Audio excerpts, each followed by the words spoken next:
Chapter 1. Su Yiyin floated in the air, watching the chaotic scene below with mixed feelings. A few hours ago, she was still rejoicing that she had finally gotten a sponsor for her family and solved the company's urgent needs. A large truck driving in the opposite direction suddenly crashed into his car. After a sharp pain, Su Yiyin's vision turned black and she lost consciousness. When she woke up, she was already in her current ghostly state. Her soul floated in the air, while her body, which had been hit beyond recognition, was lying on the cold bed in the hospital morgue. Her parents and brother rushed over and cried after confirming the news of her death. Su Yiyin looked at her mother, who was crying so hard that she almost fainted. Her father, who seemed to have aged more than 10 years in an instant, and her brother, who was already tired and haggard, had no choice but to support everything and comfort her parents with reddened eyes. The guilt in her heart reached its peak, and her hatred for the two people and the truck driver was magnified countless times. At this moment, there was a sudden commotion at the end of the corridor. Then a wheelchair appeared in front of them. The man sitting in the wheelchair was handsome. His eyebrows were straight and his eyes were deep and cold. They were as sharp as a knife, and one could not help but want to lower their head and bow down to him. Su Yiyin recognized the man's identity at a glance. He was the son of the family who was previous head, and her former fiancé in name. "Uncle, what are you doing here? Are you here to laugh at our family?" Su Yuxuan was the first to react. She shielded her parents behind her and glared at the man with an unfriendly expression. "People from the family Hua are not welcome here. Get lost." Hua Chenhuan did not say anything. The bodyguards behind him swarmed forward at this moment and blocked all the emotional Su family members outside the morgue. Su Yiyin did not expect them to suddenly make a move. Her expression changed slightly and she subconsciously wanted to rush over to help, but she forgot that she had no body and could not touch those people. Fortunately, she soon realized that although these bodyguards stopped her parents and brother from getting close to Hua Chenhuan, they did not do anything to them. Even when her parents and brother beat them up, they did not fight back and allowed them to scold and hit them. What were these people here for? Just as this question popped into Su Yiyin's mind, he saw Hua Chenhuan enter the morgue alone in her wheelchair. The door of the morgue was closed, blocking out the clamor outside. Hua Chenhuan sat beside the mortuary bed and looked at Su Yiyin. Su Yiyin floated in the air and stared at Hua Chenhuan. 2 to 3 minutes later, Hua Chenhuan finally moved. He reached out and touched the side of Su Yiyin's face, which was still intact.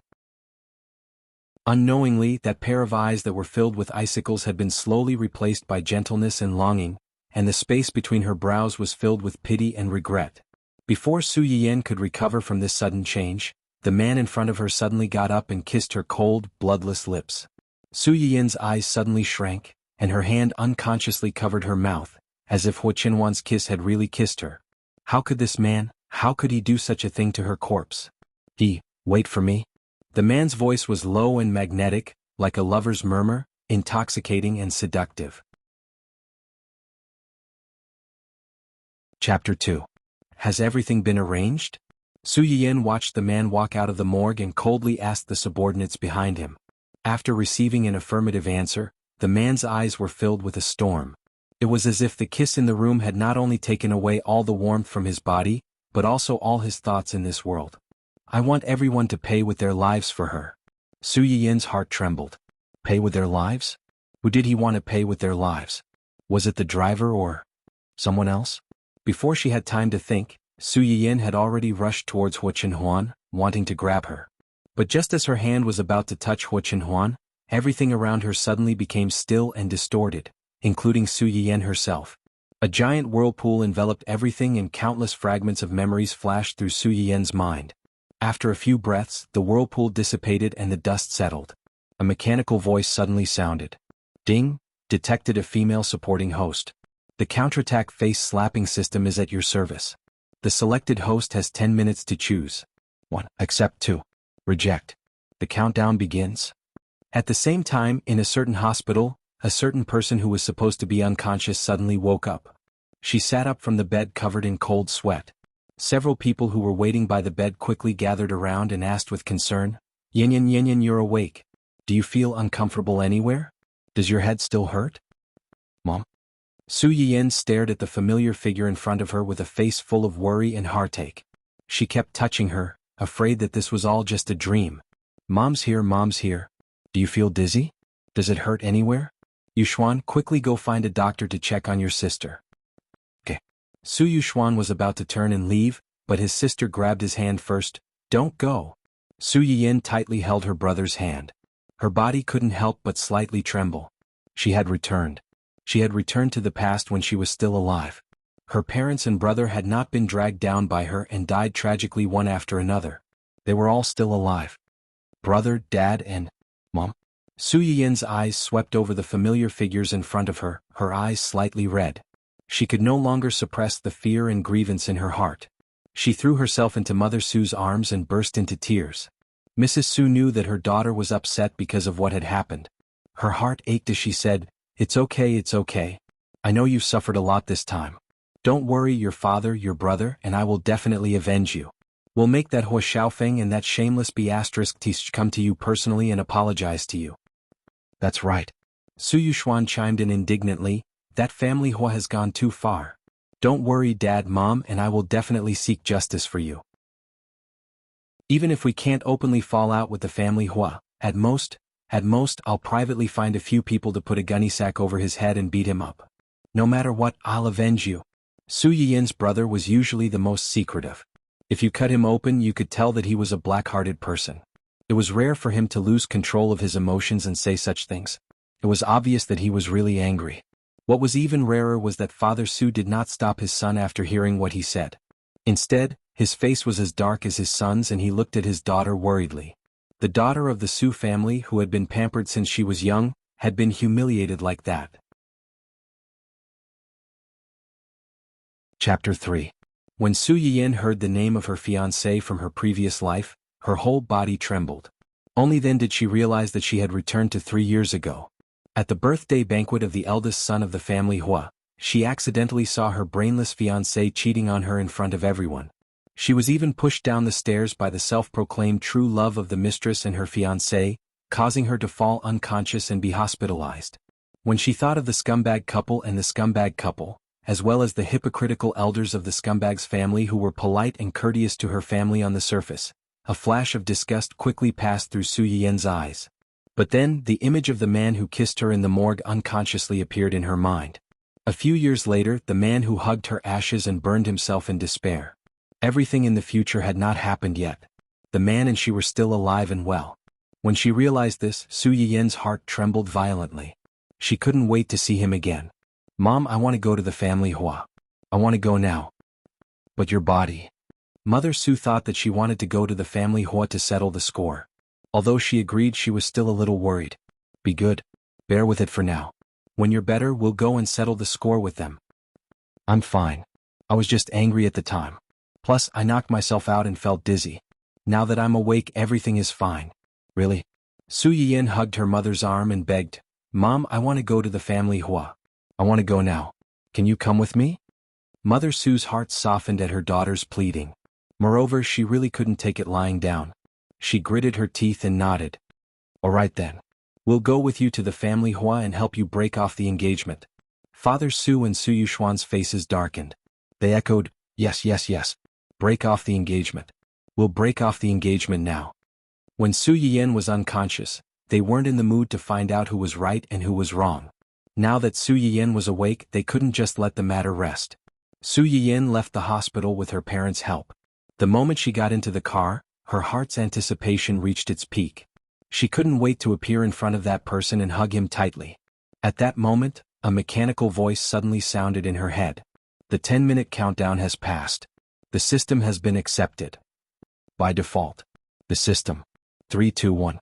1. Bound, service. Calm. The smile on Su Yiyin's face froze, and she glanced at her oblivious parents beside her. She narrowed her eyes dangly. "And you? Why are you talking in my head? Tell me clearly. It's a long story. Host, please take a look at this book." As soon as the voice fell, Su Yiyin felt something appear in her head. It was a book. The title of the book was The Heart-Stealing Game, My 101 Sweet Kisses with the Domineering School Hunk. She didn't know what to do with this melodramatic Mary Sue naming style.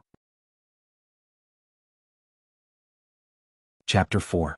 During this period of time, This poor girl seemed to have cheated and made a name for herself in the entertainment industry under the protection of a group of loyal backups.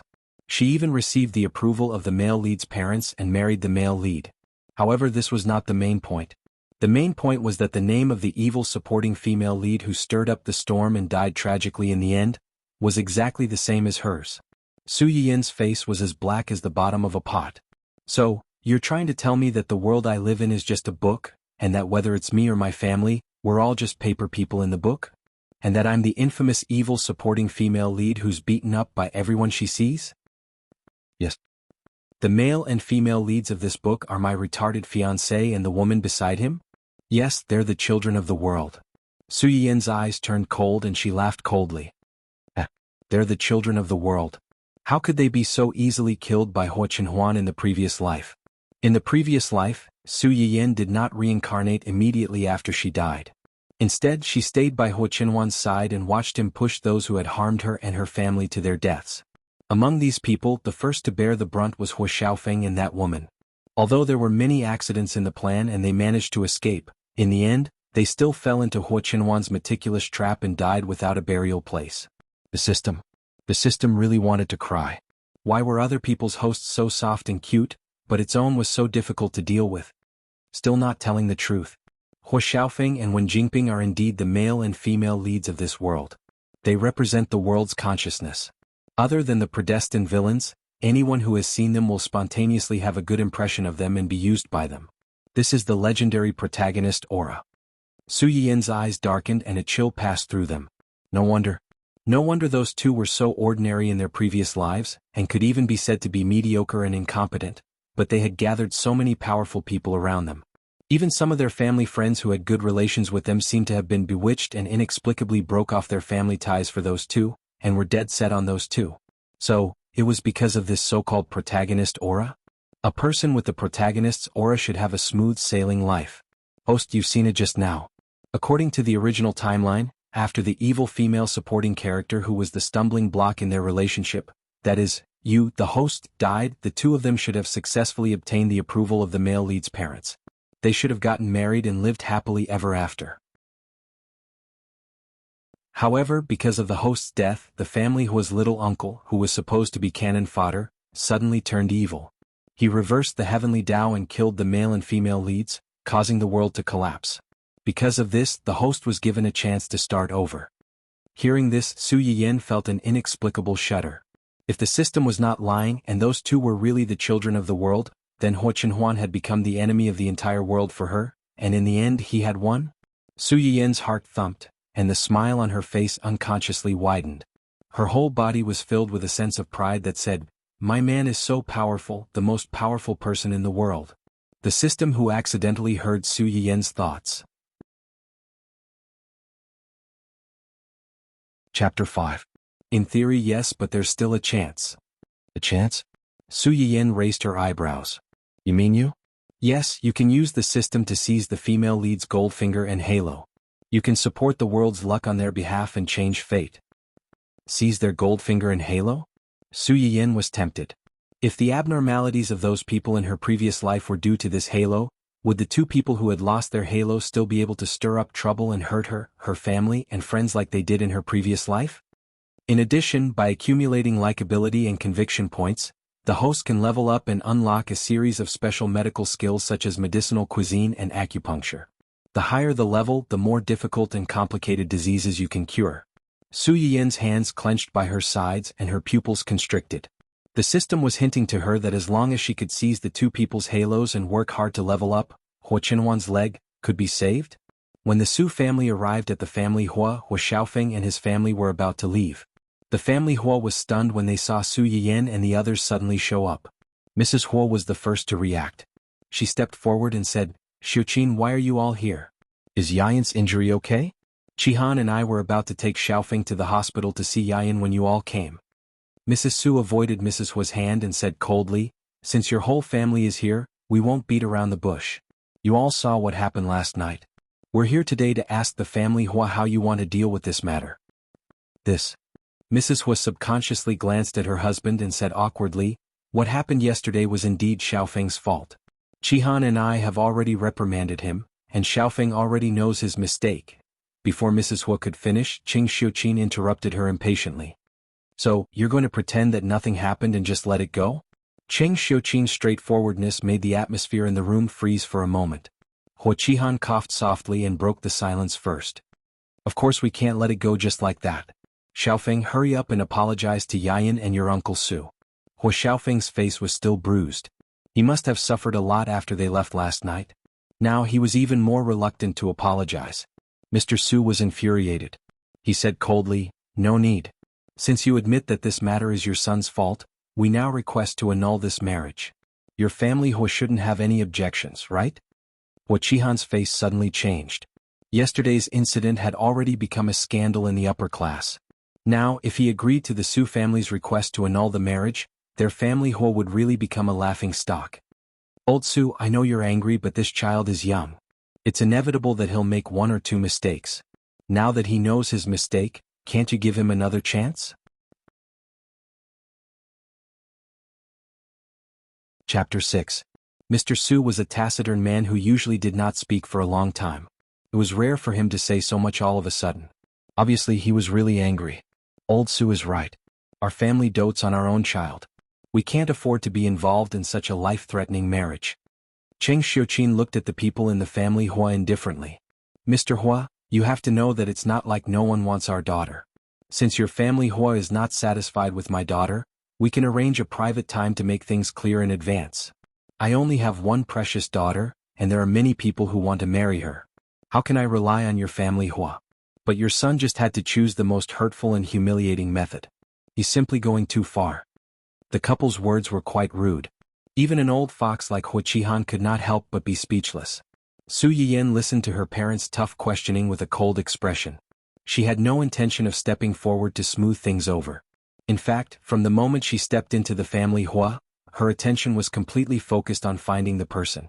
After hearing the familiar sound of the wheelchair turning, Su Yiyan's heart suddenly trembled. She quickly looked up and saw the familiar figure by the railing on the second floor of the family Hua. In an instant, heat hit the tip of her nose and tears blurred her eyes. Finally she could see him again. She was no longer following him around in the form of a soul and watching him get hurt time and time again to avenge her, but she could not do anything about it. This time she would walk to his side, touch him, hug him, and even kiss him. The noise around them continued, but Su Yiyan could not hear anything. Her heart and eyes were only filled with the person she loved deeply and felt sorry for.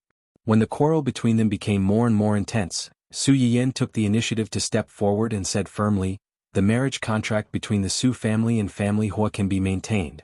The quarrel stopped abruptly. Qing Xiuqin's expression changed slightly. He stared at his daughter in disbelief. Yan.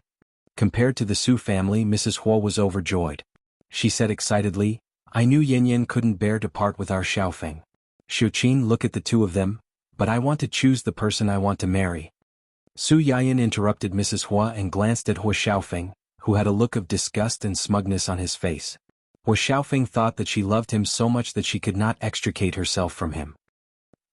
And she said. As soon as Su Yayan said that, the atmosphere in the room froze again. She said, she wanted to marry him? The person he had placed in the deepest part of his heart all this time, the person he thought was too extravagant to even look at from afar, actually said she wanted to marry him in front of everyone? You want to marry my little uncle? Su Yiyan, you're crazy. Hua Xiaofeng was the most agitated person when he heard Su Yiyan's words.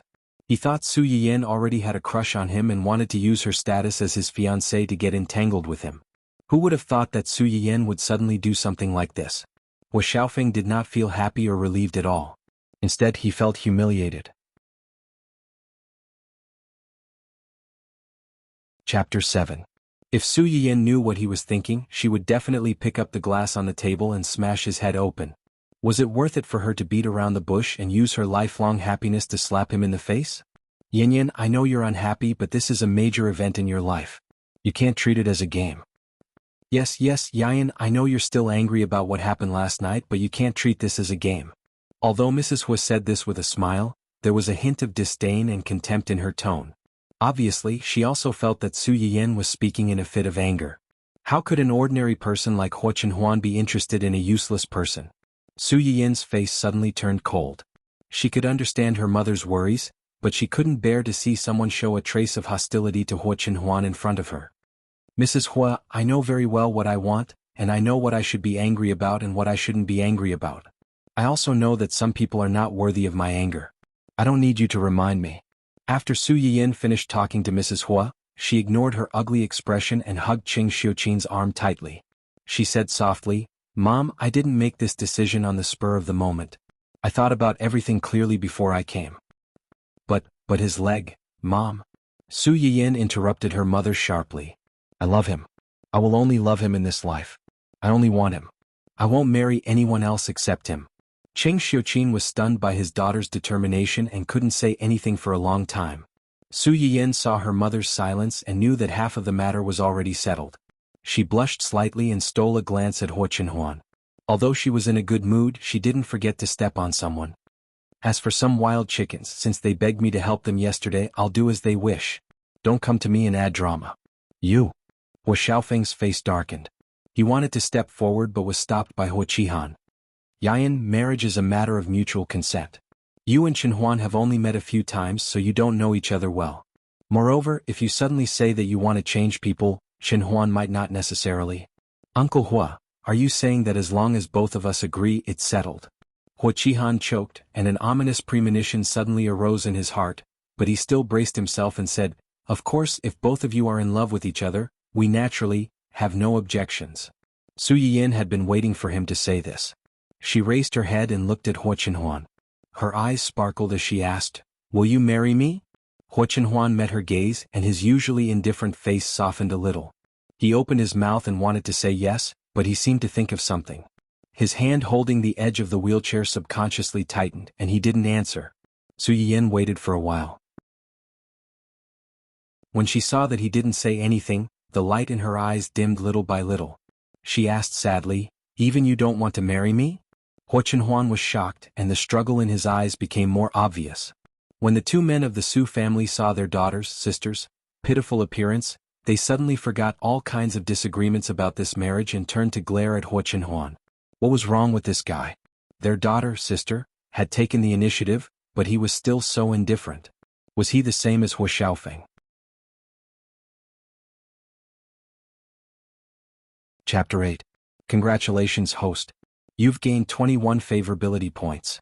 Current level, level 1. You still need 79 favorability points to level up. Please keep up the good work.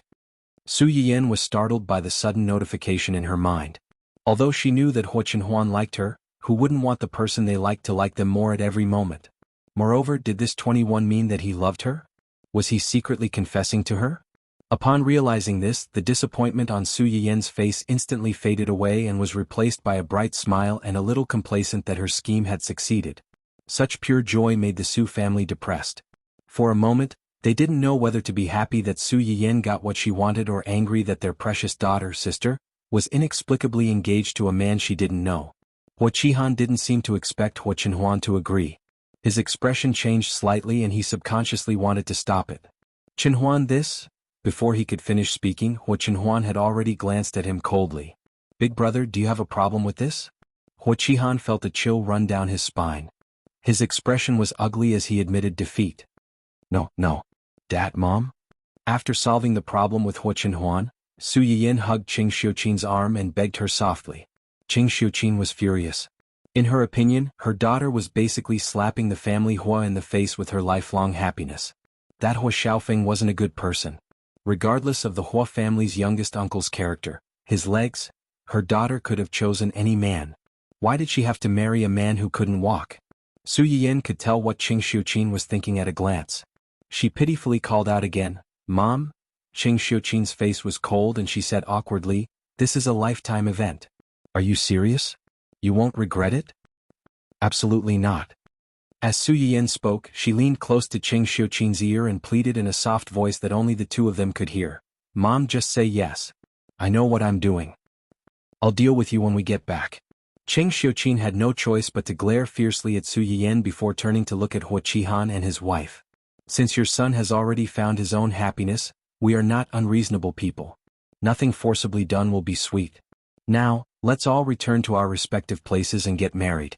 Qing Xiuqin seemed to have relented, but in fact he was reminding the family Hua couple that it was their son who had wronged their daughter first. Now that my daughter is righteous and won't argue with you if you still have some face, you should know your place. Even if you don't wish me well, don't make any trouble for me. However, Hua Xiaofeng didn't have that kind of expression.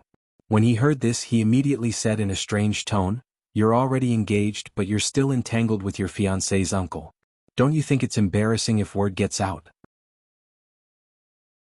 Su Yiyan sneered. "I don't know what could be more embarrassing than what happened last night. You." Hua Xiaofeng's face turned green. He wanted to say something, but Mrs. Hua pulled him back. Hua Xiaofeng looked unhappy. He looked in the direction that Mrs. Hua gestured. His face suddenly turned green and he didn't dare to say another word. Hua Chenhuan had come downstairs at some point, followed by one of his confidants. "Uncle Su, Aunt Su."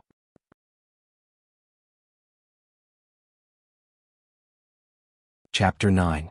Hua Chenhuan's greeting of uncle and auntie directly placed him in the same generation as Su Yiyan and regarded Su Yiyan's parents as his elders. Hua Qihan and his wife, who were originally of the same generation as Mr. and Mrs. Su, were now one generation lower than them. Not to mention Hua Xiaofeng was Su Yiyan's ex-fiancée. If the two of them really got married, they would have to respectfully address Su Yiyan as aunt when they met in the future. Although the Su couple was not very satisfied with this marriage, when they thought of this, they could not help but feel a little relieved. The way they looked at Hua Chenhuan was also a little more pleasing to the eye. Mr. Su accepted Hua Chenhuan's call of uncle, and went straight to the point. "Nephew Hua, do you really intend to marry my daughter? If you don't, you should make it clear earlier. There's no need to care about our relationship. I just said that the Su family's daughter doesn't have to worry about marriage. If something like yesterday happens again, even if Su Yiyan likes you, we will never allow her to ruin herself like this."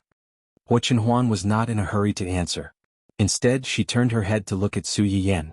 Su Yiyan's gaze never left Hua Chenhuan since she came down from upstairs. The focus and affection in her eyes didn't seem to be fake. Even Su Yuxuan, the eldest brother, was a little jealous when he looked at her, let alone Hua Chenhuan, who had intentions toward her. Hua Chenhuan's heart was burning. She only felt that her previous hesitation and concession were stupid. "Don't worry. Since I promised Yan Yan, I won't go back on my word. The wedding date originally planned for the two families was next month. I will send someone to propose marriage as soon as possible. I will also prepare the ceremony as soon as possible. I won't let Yan Yan down." Mr. Su still felt a little uncomfortable, but considering the special situation at the moment, he snorted reluctantly. "That's more like it." Just like that, the two men decided on their marriage, leaving no room for the family Hua to intervene. The members of the Su family who had come over aggressively to break off the engagement, only to have the engagement annulled and then inexplicably set up another engagement, were still a little confused. However, they were unwilling to continue staying in the family Hua. Since the Su family wanted to leave, Hua Chenhuan, as the future son-in-law of the Su family, naturally had to send them off. The other members of the family Hua also followed them out for some unknown reason. Su Yiyan looked at the car door opened by her brother.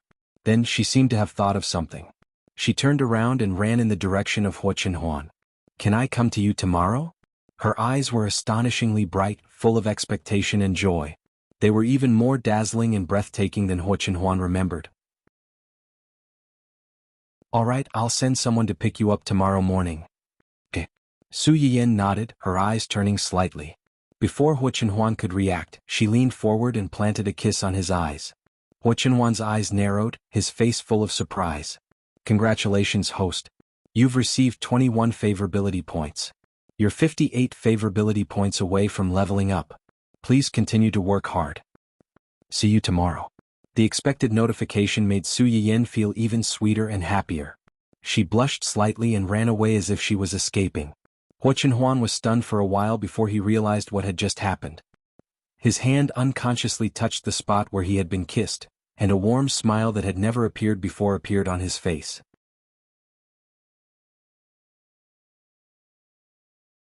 Chapter 10. The confidant who had wheeled Hua Chenhuan out sneered when he heard Hua Xiaofeng's words. He looked at him with a bit of sarcasm, as if he was looking at a clown who was not presentable but always liked to jump out and add to his drama. Hua Xiaofeng's expression changed again when he heard the sneer. However, he was extremely afraid of his uncle and did not dare to confront his confidant directly. He could only reluctantly swallow his anger. As soon as Su Yiyan and the others left, the family Hua fell into a subtle awkwardness. Hua Qihan was under great pressure and advised, "Qinhuan, Miss Su is young and immature. From her and her parents' reactions just now, it is obvious that this marriage is just a spur of the moment. You really don't have to suffer." Before Hua Qihan could finish, he was interrupted by Hua Qinhuan. "If your son is more capable, I don't have to suffer this grievance." Hua Qihan choked and his face was extremely ugly. Hua Xiaofeng's face turned pale. "I will decide my own marriage. Big brother, you don't have to worry about it. You don't have to worry about the wedding and all the social activities after that. You just have to be there. Of course." Hua Qinhuan's gaze swept over them one by one. It was cold and deep, as if she could see into their hearts at a glance. She dug out everything that they desperately wanted to hide in their hearts and exposed it in front of others. "Even if you don't attend, I have no objections." The sound of the wheelchair rolling gradually faded away, but it left an indelible mark in the hearts of everyone in the family Hua. Mrs. Hua held her husband's hand in panic and helplessness. She asked for help. "Qihan, what should we do now? Are we just going to watch little Uncle marry into the Su family? What should we do?" "How would I know? Ask your precious son." Although the Su family Hua didn't have as deep a foundation as the Su family, they were still a great help. Moreover, they had Mrs. Hua's connections, so they were a perfect match for the Su family. Now, not only had he completely offended the other party, he had even pushed the other party to the opposite side. Hua Qihan already had a lot of scruples about his younger brother, but now he had to watch him take away the help that was supposed to be his. How could he not be angry? Hua Qihan was unhappy. For the first time he was angry with his youngest son who had caused all this. He glared at him and turned to leave. It was Hua Xiaofeng's first time facing his father's anger. Despite his fear and panic, he still did not feel that he had done anything wrong. Instead, he resented Su Yiyan even more. He had already made it so clear. If she and her family were magnanimous, they could have just broken off the engagement. Why did she come to his house and embarrass him?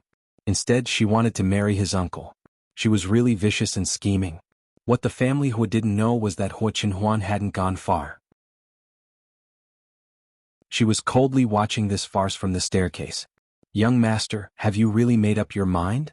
As an old man who had been by Hua Qinhuan's side for many years, Gu Xiaoyang was very clear about his young master's feelings toward that young lady. But it was precisely because he was clear that he was even more worried.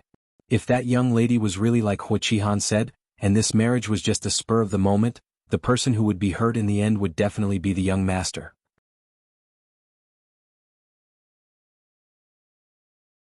Chapter 11.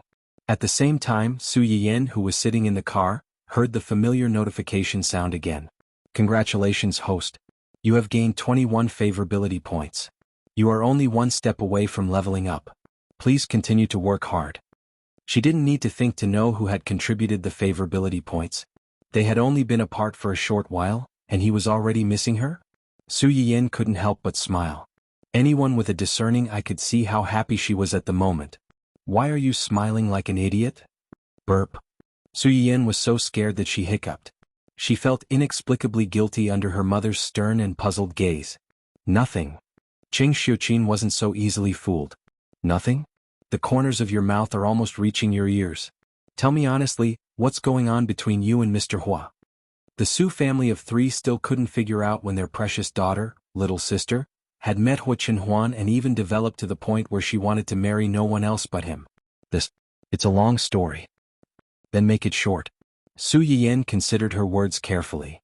"I fell in love with him at first sight and he has liked me for a long time." "Liked you for a long time?" Qing Xiuqin frowned. "How did you know? Did he tell you himself?" "No, I found out by chance. Mom, I didn't make that decision in front of you and the family Hua on the spur of the moment. It was the result of careful consideration." Qing Xiuqin's expression eased a little, but she still frowned. "But his legs. No matter how much you like him, he is still a mom." Su Yiyan knew what her mother wanted to say, but she didn't like to hear those three words from anyone else. "He is the person I love the most." This short sentence caused the hearts of everyone present to tremble.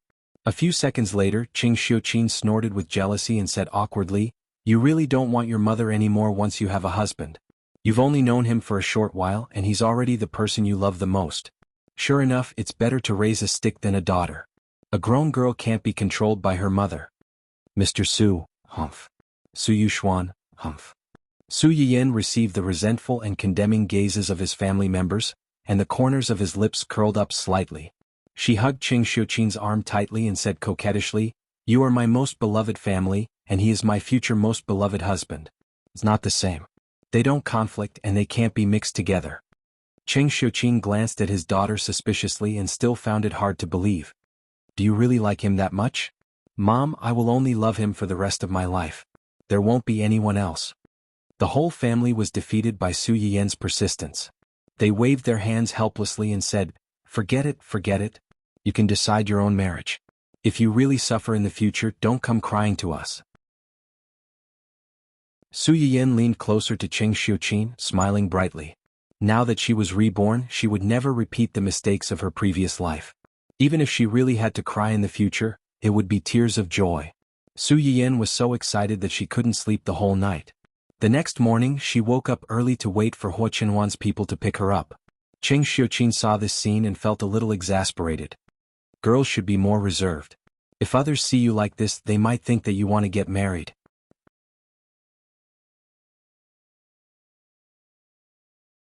Chapter 12.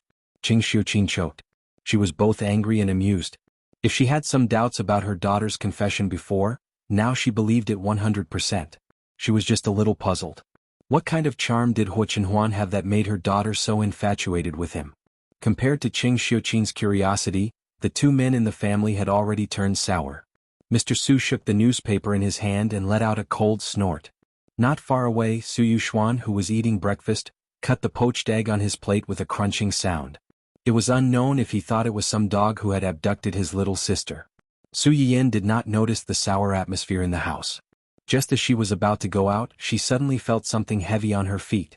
As soon as she lowered her head, she met the fluffy pink ball and the little guy's big innocent eyes that were like black grapes. Su Yiyan seemed to have thought of something. Her eyes lit up. She reached out and scooped the little guy into her arms. She coaxed in a low voice, "Good girl, mommy will take you to see your future dog daddy. Young master, Miss Su is here." When Su Yiyan arrived at the family's old residence, Huo Qinhuan had just finished breakfast and was sitting in the hall reading documents. Hearing this, his hand suddenly paused. He slightly bent and straightened it. After doing this several times, Huo Qinhuan looked up at the door. When he saw it, he was dumbfounded. Su Yiyan was wearing a beige dress today. Her long black hair that reached her shoulders made her look more casual and gentle than when she was at home. However, the most eye-catching thing was not Su Yiyan, but the one in her arms who was wearing a pink lace dress and a big bow of the same color. It was looking around foolishly. Little corgi. Huo Qinhuan's eyebrows twitched. As a peeping demon who had secretly paid attention to Su Yiyan for more than 10 years, he almost recognized at a glance that this flashy little corgi was the beloved dog that Su Yiyan had personally raised for a year. However, even though he knew, Huo Qinhuan was still shocked when he saw the little guy with his own eyes. It was clearly a dog, but she had to dress it up like this. It had to be said that a certain someone had a very bad taste. Su Yiyan saw Huo Qinhuan's shock. A trace of a smile flashed across her eyes, but she pretended to be nervous and said pitifully, "When I went out this morning, my little cutie kept pestering me to come over. I really had no choice but to bring it. If you don't mind, I'll send it back later." Little corgi seemed to understand his master's words. He wailed and looked at Huo Qinhuan pitifully. Their identical expressions accurately hit Huo Qinhuan's heart, causing him to be instantly defeated. He turned his face away uncomfortably and said coldly, "I don't mind." Su Yiyan breathed a sigh of relief. At the same time, she also understood that it was within her expectations. After she passed away in her previous life, the family suffered many changes. Her elder brother was so busy that he could barely take care of himself. This little guy fell into Huo Qinhuan's hands. In the end, when Huo Qinhuan committed suicide by setting himself on fire, the little guy stayed by his side and was unwilling to leave. Although Su Yiyan was not sure that Huo Qinhuan would fall in love with this little guy at first sight, she was sure that he did not hate dogs. Huo Qinhuan looked at Su Yiyan's overflowing joy and tried his best to suppress the surging emotions in his heart. He gave Gu Xiaoyang, who was not far away, a look. Gu Xiaoyang understood and left with all the servants in the room.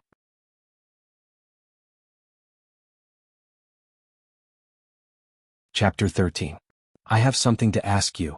Su Yiyan had expected this. Go ahead. Why did you choose me? Huo Qinhuan stared into Su Yiyan's eyes. Just because I'm Huo Xiaofeng's uncle? Su Yiyan frowned and walked to Huo Qinhuan's side with the dog. She squatted down and held Hua Qinhuan's hand. Hua Qinhuan's eyes narrowed. Before he could react, he heard Su Yiyan say, "Because you are Hua Qinhuan." "What? It has nothing to do with anyone else. Because you are Hua Qinhuan, I am willing to marry you. I want to marry you. Do you understand now?" Hua Qinhuan's heart felt like it was being clenched tightly by a hand. It was released right before he died. His blood flowed backward, causing his heart to beat violently. But the cruel reality forced him to calm down. "My legs can only be like this for the rest of my life. I don't mind. Compared to a person's appearance, I care more about whether or not the person loves me, and whether or not he can only love me. Wu Xiaofeng's limbs are intact, but in my eyes, such a brainless scumbag like him is not even a billionth of you. Or rather, comparing him to you is a sign of disrespect." Su Yiyan stared at him with bright and calm eyes. She couldn't be more serious. Hua Qinhuan's hand that was holding the wheelchair tightened slightly. His expression didn't change, but his eyes betrayed his true feelings at the moment. "Aren't you curious why I chose you?" Su Yiyan's eyes flashed with a hint of slyness. She moved closer to him. Hua Qinhuan's heart skipped a beat. He thought she was going to sneak up on him like yesterday. But Su Yiyan stopped less than 5 centimeters away from his face. She blinked and asked with a smile, "What do you see in my eyes?" "Me? Yes, my eyes are filled with you, and I can also see that your eyes are filled with me. This is what I want, a partner who only has eyes for me and I only have eyes for him. No one can come between us. You can do it, right?" Su Yiyan's words were like a candy that had been dipped in poison. It was filled with an alluring fragrance that was fascinating, but once it was eaten, it would be beyond redemption. The veins on the back of Hua Qinhuan's hand bulged. His fingers kept curling and straightening. After a few breaths, Hua Qinhuan seemed to have made up her mind. Her eyes were scarlet red, like a malicious spirit that had just crawled back from the depths of purgatory. She stared at Su Yiyan insidiously and stubbornly. "Marry me, and in this lifetime, you won't be able to have children." Su Yiyan was shocked and looked at him in disbelief. "There won't be a child?" "That's right. That car accident back then didn't just take away my legs. If you marry me, you won't be able to have children of your own in this lifetime." Su Yiyan felt as if she had been struck by lightning. Her heart was bleeding. Compared to shock, she felt more heartache, regret, and resentment towards the world. No wonder he wanted her so much in his previous life, but didn't dare to have her. She naturally thought that because his legs were disabled, he was afraid that he would dislike her and implicate her. That was why he didn't dare to declare his love for her and chose to protect her silently without asking for anything in return. She didn't expect.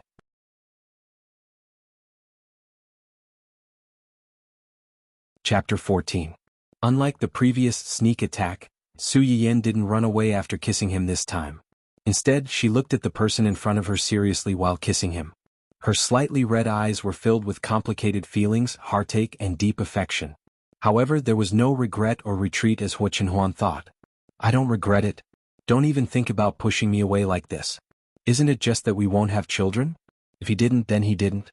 Besides, how do you know that I must like children?" Su Yiyan was like a cat whose bottom line had been stepped on. All the hair on her body stood up, trying to make herself look fierce and imposing. However, her red eyes and the heartache in them betrayed her. "You didn't tell me anything. You took on everything by yourself. You didn't ask for my opinion at all and help me make a decision. What right do you have?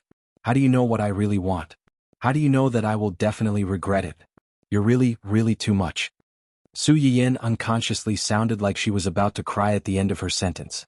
Her heart was in a mess, not only for the person in front of her, but also for the man in her previous life who, because of his inferiority complex and because of his care, had never said his love to her until his death. She regretted missing him. When Hua Qinhuan saw Su Yiyan crying, the appearance that he had painstakingly built collapsed in an instant. He was a little flustered, which was rare for him. I'm not. I just saw that you like it so much." Su Yiyan was stunned. "It? Oh." Hua Qinhuan's gaze suddenly fell on the silly and confused little corgi in her arms. His meaning was self-evident. Su Yiyan was both angry and amused. What does liking it have to do with liking children? Do people who like pets necessarily like children? These are two different things. Hua Qinhuan looked at her and didn't say anything. He knew very well that this problem wasn't as optimistic as he had imagined. Su Yiyan was young now. It was normal for her not to want children, but who could guarantee that she wouldn't want a child of her own in the next few decades? When that time came, Would she blame him for making her lose the right to be a mother? At the thought of this possibility, the anger that Huo Chenhuan had suppressed with great difficulty couldn't help but surge. He couldn't help but want to lock Su Yiyan up, prevent her from seeing anyone, contact anyone, and make her completely his. Even if she really regretted it, he would drag her to hell with him and never be separated. The murderous intent and viciousness in Huo Chenhuan's eyes flashed, but he quickly suppressed it. I can't lose control, I can't lose control. The person in front of him was his only bottom line. Even if he killed himself, he would not touch a single hair on her body. Su Yiyan did not know about Huo Chenhuan's inner struggle, but she could roughly guess his concerns. I do want children, I want your child. But you have to be clear that in this sentence you are the prerequisite and then the child. If it's not your child, I'd rather not have it. Huo Chenhuan was shocked. He only felt that the darkness in his heart that couldn't be seen by others instantly disappeared because of Su Yiyan's words. Well, let's not talk about this anymore. Su Yiyan saw that his face had turned for the better. She breathed a sigh of relief and said mischievously, if you really want a baby, isn't there a ready-made one? As Su Yiyan spoke, she scooped up the chubby little dog in her arms and put it in front of Huo Chenhuan. Come, Dun, get to know your father. Call me daddy, call me daddy. Dundun's black grape-like eyes were full of confusion. Ow.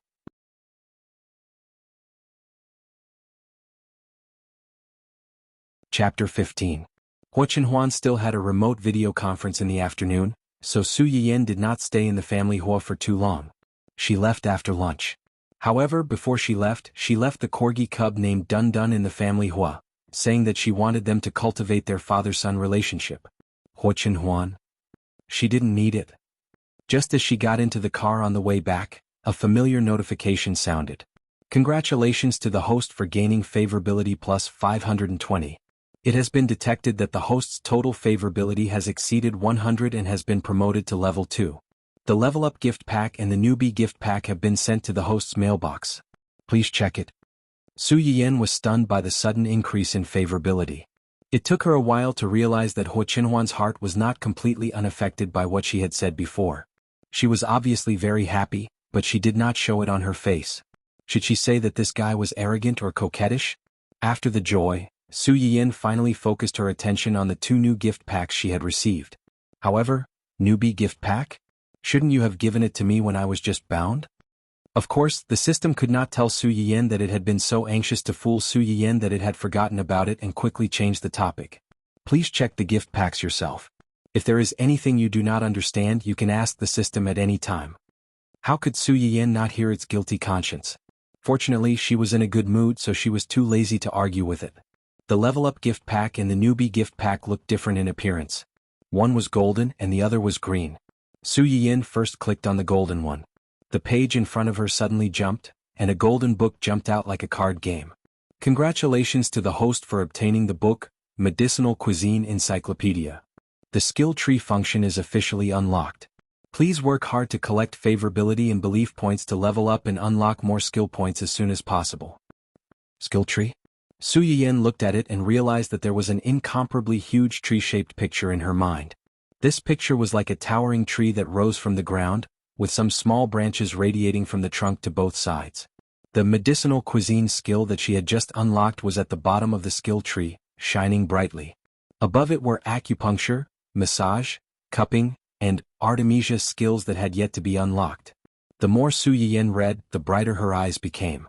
Although she didn't know much about medicine, she knew that these things belonged to Chinese medicine that had long been lost in the literature.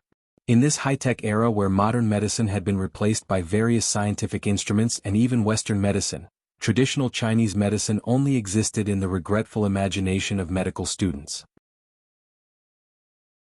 Before this, Su Yiyan was still skeptical about the big picture that the system had painted for him. Now that he saw these things, he couldn't help but look forward to it. If she could activate all her skill points, Huo Chenhuan's legs, and wouldn't there be room for recovery? Suddenly receiving such a huge reward, Su Yiyan was looking forward to the rewards given by the system. She couldn't wait to open the other gift pack.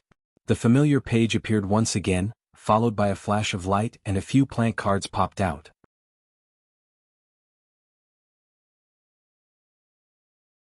Chapter 16. Medicinal herbs? The plants on these 3 cards are medicinal herbs?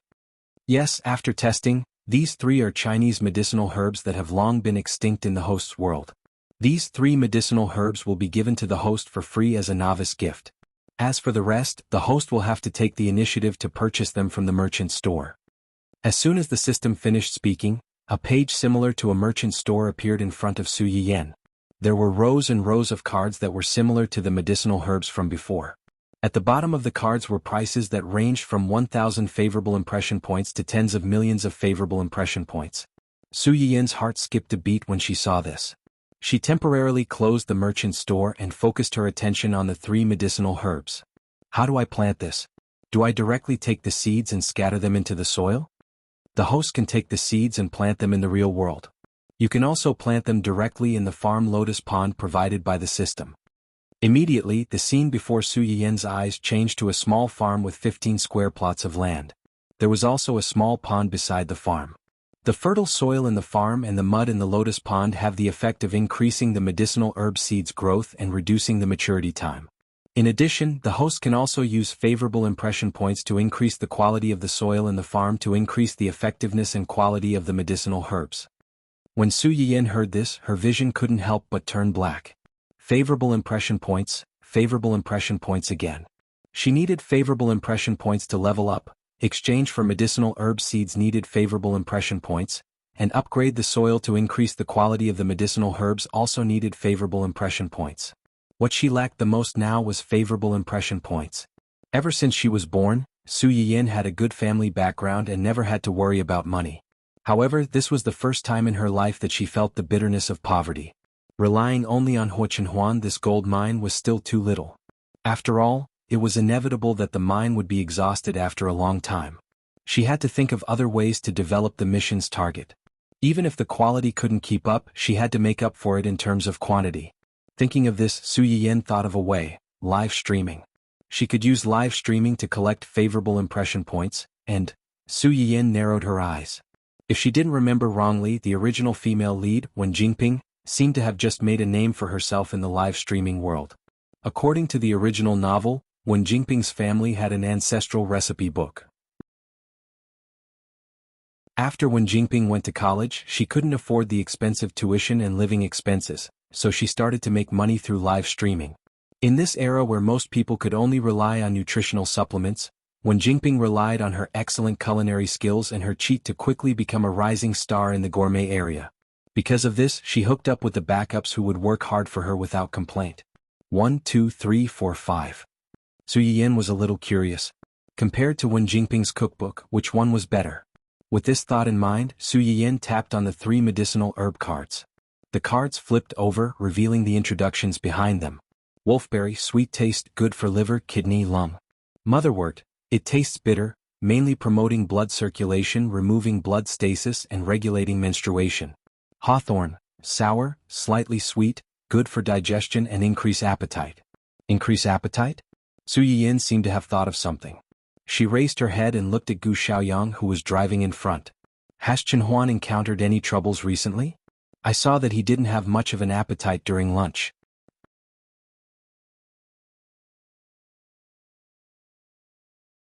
Chapter 17.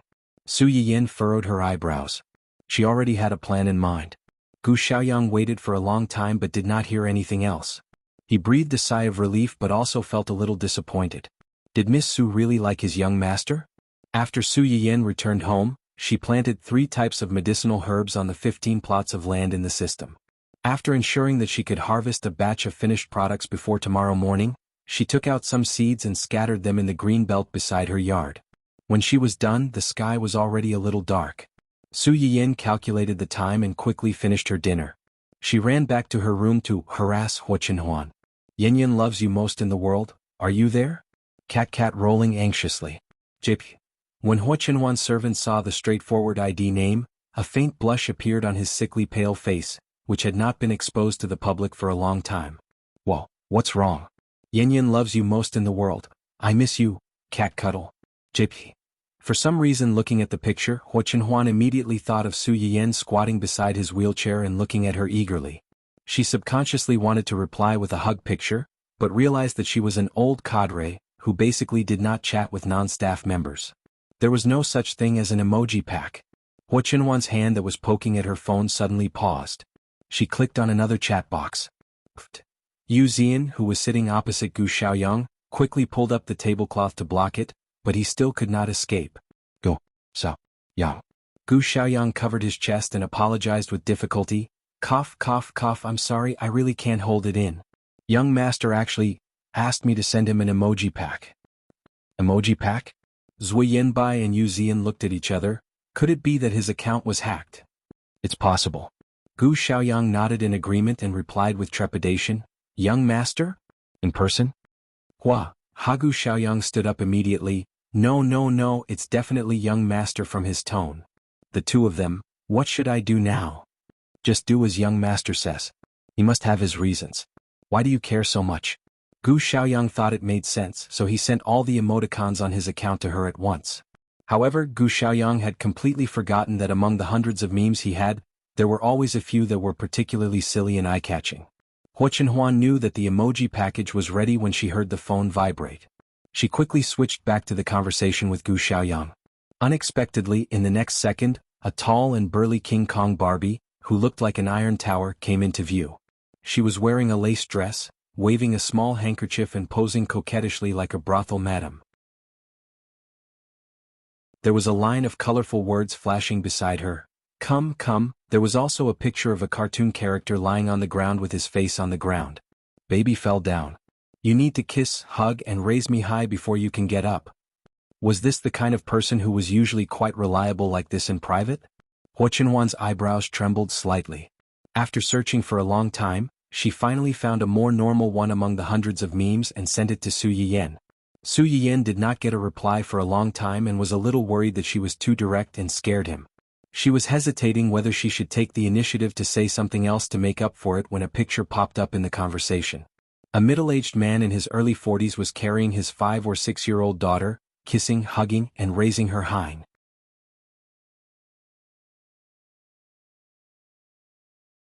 Chapter 18. The corner of Su Yian's mouth twitched slightly. Just as she was about to send an ellipsis, the image of Hua Chenhuan sitting upright in his wheelchair and trying his best to cater to her acting cute and sending out love packets appeared in her mind. She couldn't help but burst out laughing. Forget it, since you're working so hard to cooperate, I won't argue with you about this. Yan loves you the most in the world. Heart. JPG Dad? Hua Chenhuan's hand holding the phone suddenly froze. Was he that old? Su Yiyan didn't know how much of an impact her emoji had on Hua Chenhuan. After the initial teasing, she took the initiative to change the topic and continued chatting. Yan loves you the most in the world. Are you done with your work? Am I disturbing you by sending you a message at this time? Wah, I'm done no. Yan loves you the most in the world. How's done? Was it good today? Did it disturb you? Wah, it's good, it didn't disturb me. Su Yiyan. This was a straight man's business-like reply. She was afraid that he would kill the conversation. Hua Chenhuan seemed to realize that there was something wrong with the tone of her reply, so she quickly sent another message. Wah, it's very good, it doesn't make a fuss when it's playing or eating. It's very cute.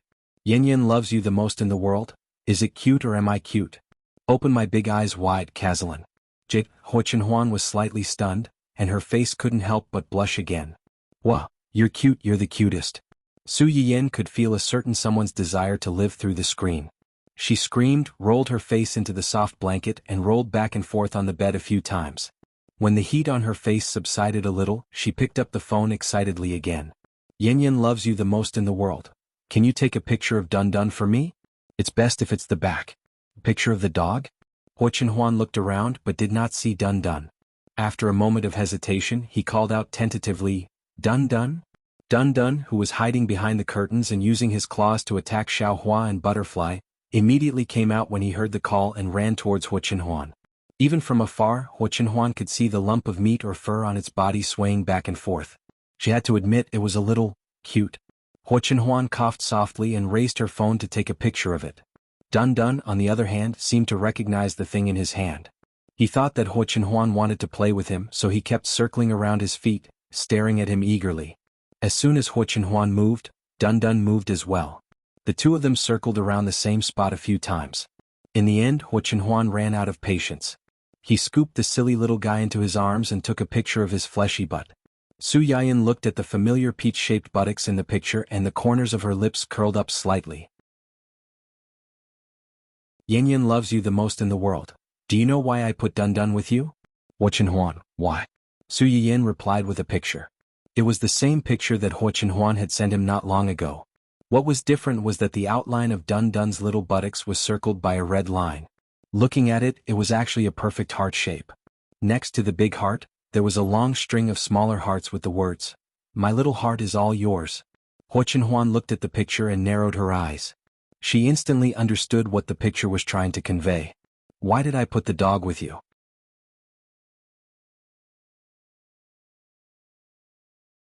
Chapter 19. Huo Chenhuan had lived for more than 20 years, and his first kiss had just been taken away not long ago. In the face of the fierce attack from his fiancée, it only took a moment for him to shed his armor and completely surrender. Huo Chenhuan took a few deep breaths to calm his little heart that was beating wildly. He solemnly responded to Su Yiyan. Well, I'll cherish it. Su Yiyan couldn't help but smile at the pun in his reply. Yan, who loves you the most in the world, I heard from the people around you that you've been busy with work recently. You often stay up late and your appetite isn't very good. Although work is important, your health is also very important. You have to remember that you're not alone now. Take good care of your body. Only then can we be together forever. Ever since Huo Chenhuan's father passed away, he hadn't enjoyed such sincere care and concern for many years. Especially the last sentence, which was so tempting, Huo Chenhuan was completely defeated. He couldn't say anything other than the word, okay. Su Yiyan saw Huo Chenhuan obediently agree. She remembered that she still had to find him tomorrow, so she didn't continue to disturb him. Yan, who loves you the most in the world, then I won't disturb you anymore. Finish your work early and go to bed early. Don't stay up late. It was obviously a commanding tone, but it made people feel very comfortable. Well, okay. Little did she know that the moment she stopped talking, Huo Chenhuan's expression couldn't help but become twisted. That pair of long and narrow phoenix-like eyes were filled with the trembling of having gotten what he wanted, the joy of being in love with each other, the unclear guilt, and the almost crazy determination to get what he wanted. I gave you a chance. Since you chose me, don't even think about running away from me in this lifetime. The loss of control of his emotions more or less affected the movements of Huo Chenhuan's hands. Dun Dun, who was originally in his arms, moved uncomfortably. However, she wasn't frightened by his scary appearance. Instead, she seemed to sense his emotions. She stuck out her tongue and carefully licked his fingertips, hoping to make him happy. Huo Chenhuan stared blankly for a moment. Looking at the little guy's trusting gaze that was exactly the same as Su Yiyan's, the expression on her face gradually softened. He stretched out his hand to rub Dun Dun's meaty back and scolded jokingly, "Silly thing, you're as silly as your master." She clearly knew that it was dangerous to stay by his side, yet she still rushed in without hesitation. She couldn't even be chased away, yet she still didn't know how to run. If she wasn't stupid, then what was? But it doesn't matter, I'll protect you. I won't let anyone hurt you, including myself. When Su Yiyan woke up the next day, the first thing he did was to check the medicinal herbs that he had planted last night. Unsurprisingly, he saw the matured icons of these herbs. When collecting them, he could even choose between freshly collected or dehydrated and dried. It saved a lot of work and was very convenient. Su Yiyan put away all the finished medicinal herbs. After picking the new seeds, he went downstairs in high spirits. At this time, Father Su and Mother Su had already left after breakfast, so there was no one downstairs. Su Yiyan tactfully declined the suggestion of the cook, Auntie Li, to prepare another breakfast for her and walked into the small kitchen at home. When Auntie Li heard that Su Yiyan wanted to personally cook, she wanted to stop her. It wasn't until she heard that Su Yiyan wanted to personally cook for her fiancé that she finally understood.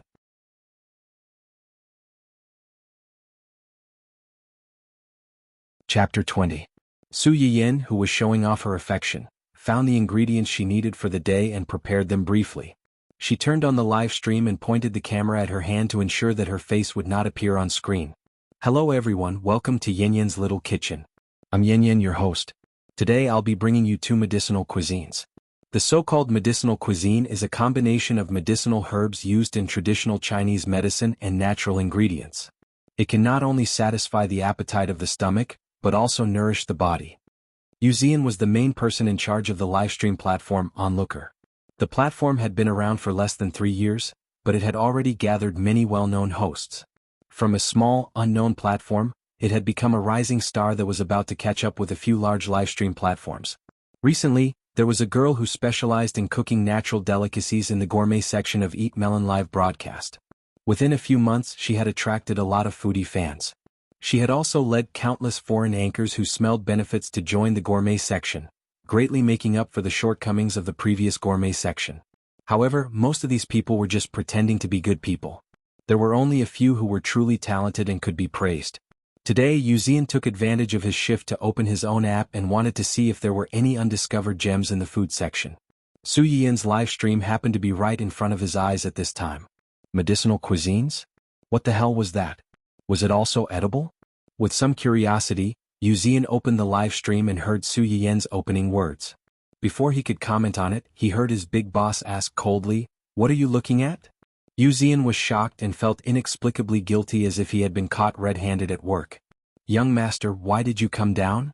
Huo glanced at him indifferently and repeated his question. "What were you looking at?" Wuxia's hand holding the phone stiffened. "I was watching the live stream." "Live stream?" Huo frowned slightly. "Give it to me." Wuxia looked at the hand in front of him and his heart skipped a beat. Is young master going to smash my phone? Despite his heartache, Wuxia still handed over the phone respectfully.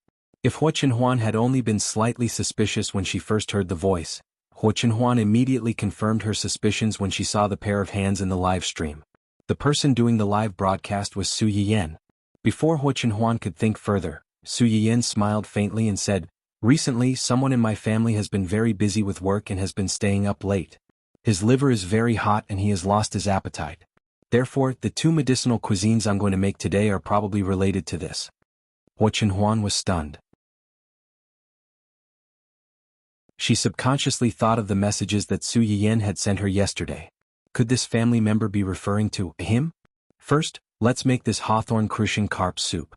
Its main ingredients are hawthorn, crucian carp, and chestnut. A new streamer? Why don't you show your face? Medicinal cuisine? What's that? I've never heard of it. Why are there so many weird things in the gourmet section recently? What's hawthorn? What's chestnut? Horse's chestnut? Can horse's chestnut be eaten? Don't tell me it's some strange dark cuisine again?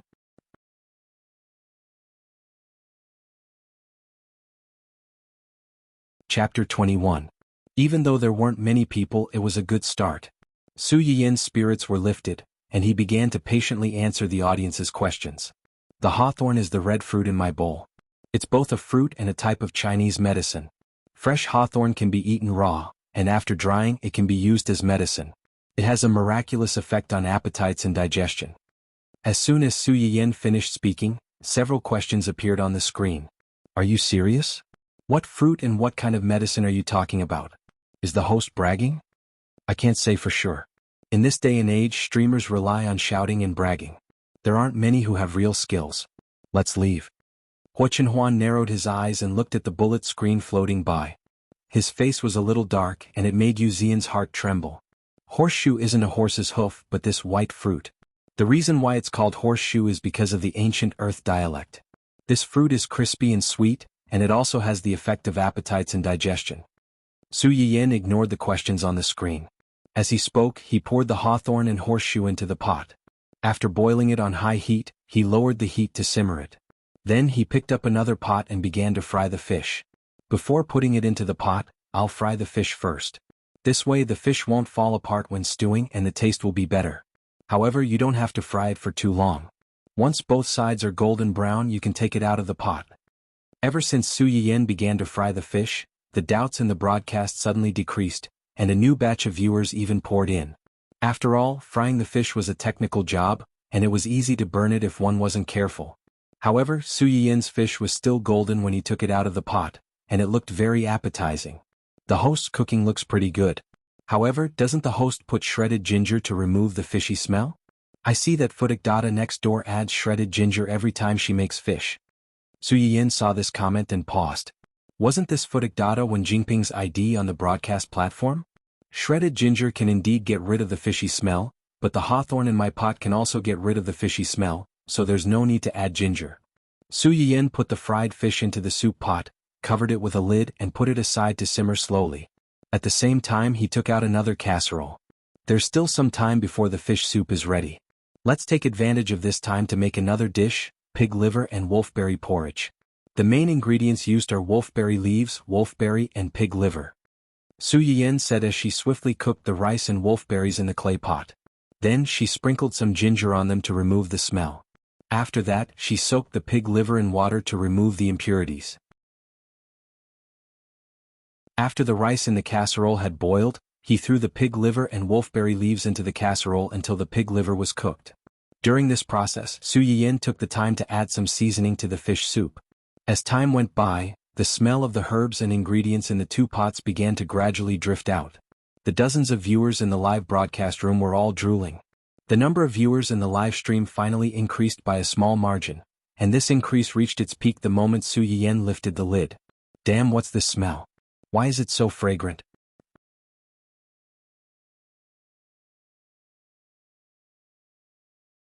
Chapter 22. The fish smells so fresh, I wonder if it tastes as good. The host is so mean, why did she only turn on the smell simulator and not the taste simulator? The kids next door are craving it so much that they're crying. I take back what I said before. Even if the host was just bragging, at least her culinary skills are not bad. I'm following her. Su Yiyan glanced at the screen that was getting denser. She smiled and took out a thermal container to put the porridge inside. Wolfberry leaves have the effect of improving one's eyesight, while wolfberry seeds can nourish the liver, kidney, and lungs. It's very suitable for little cuties with liver and kidney deficiency and night blindness. However, people with high blood pressure shouldn't drink this porridge because pig liver has the effect of nourishing the liver and blood.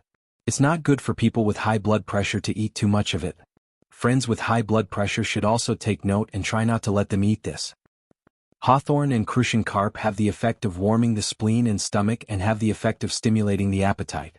The taste is slightly sour and sweet, especially suitable for old people with deteriorating taste buds and digestive and breathing difficulties.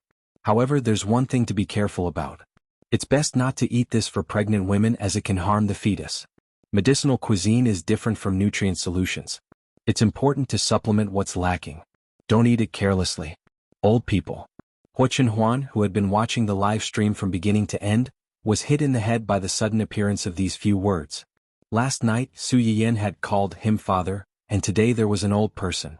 Was he really that old in her heart? In extreme depression, Huo Chenhuan did something he would never do under normal circumstances. He turned on the camera on his phone and pointed the lens at his face, carefully examining it from head to toe. Yu Zian, who had been watching by the side, looked at this scene in horror. A very disrespectful thought suddenly rose in his heart. Could it be that his young master was possessed by a ghost? Zian. Yu Zian was daydreaming when he was suddenly called. He was so scared that he trembled. What's wrong, young master? Am I very old? Yu Zian almost thought that he was hearing things because he was too nervous. He looked at Huo Chenhuan, who was in his early 20s and had a face full of collagen. He suspected that he was mocking him for being older than him. Young master, why would you think that? People say that one should stand tall at 30. You're only in your early 20s. How can you be considered old? 30 years old? Huo Chenhuan glanced at him and said indifferently, I can't stand it. Yu Zian was speechless. It was still that familiar young master, but he seemed to be 100 times scarier than usual. QAQ Su Yiyan didn't know what kind of misunderstanding his explanation had caused to Huo Chenhuan. After packing up the two medicinal cuisines, he was about to end today's live stream when he saw a shiny message floating on the screen of the live stream room. Host, can this food really stimulate the appetite? There's an elder in my family who hasn't had much of an appetite recently. My family is very anxious. If the host's food is really appetizing, can you give me a portion? I can buy it with money. As if worried that Su Yiyan wouldn't be able to see it, that person sent several messages in a row. After that, he ran to the gift section and swiped dozens of large diamonds for her. Although this kind of diamond was only 100 yuan, it was the most expensive gift that could be given to a live streaming channel that had not signed a contract.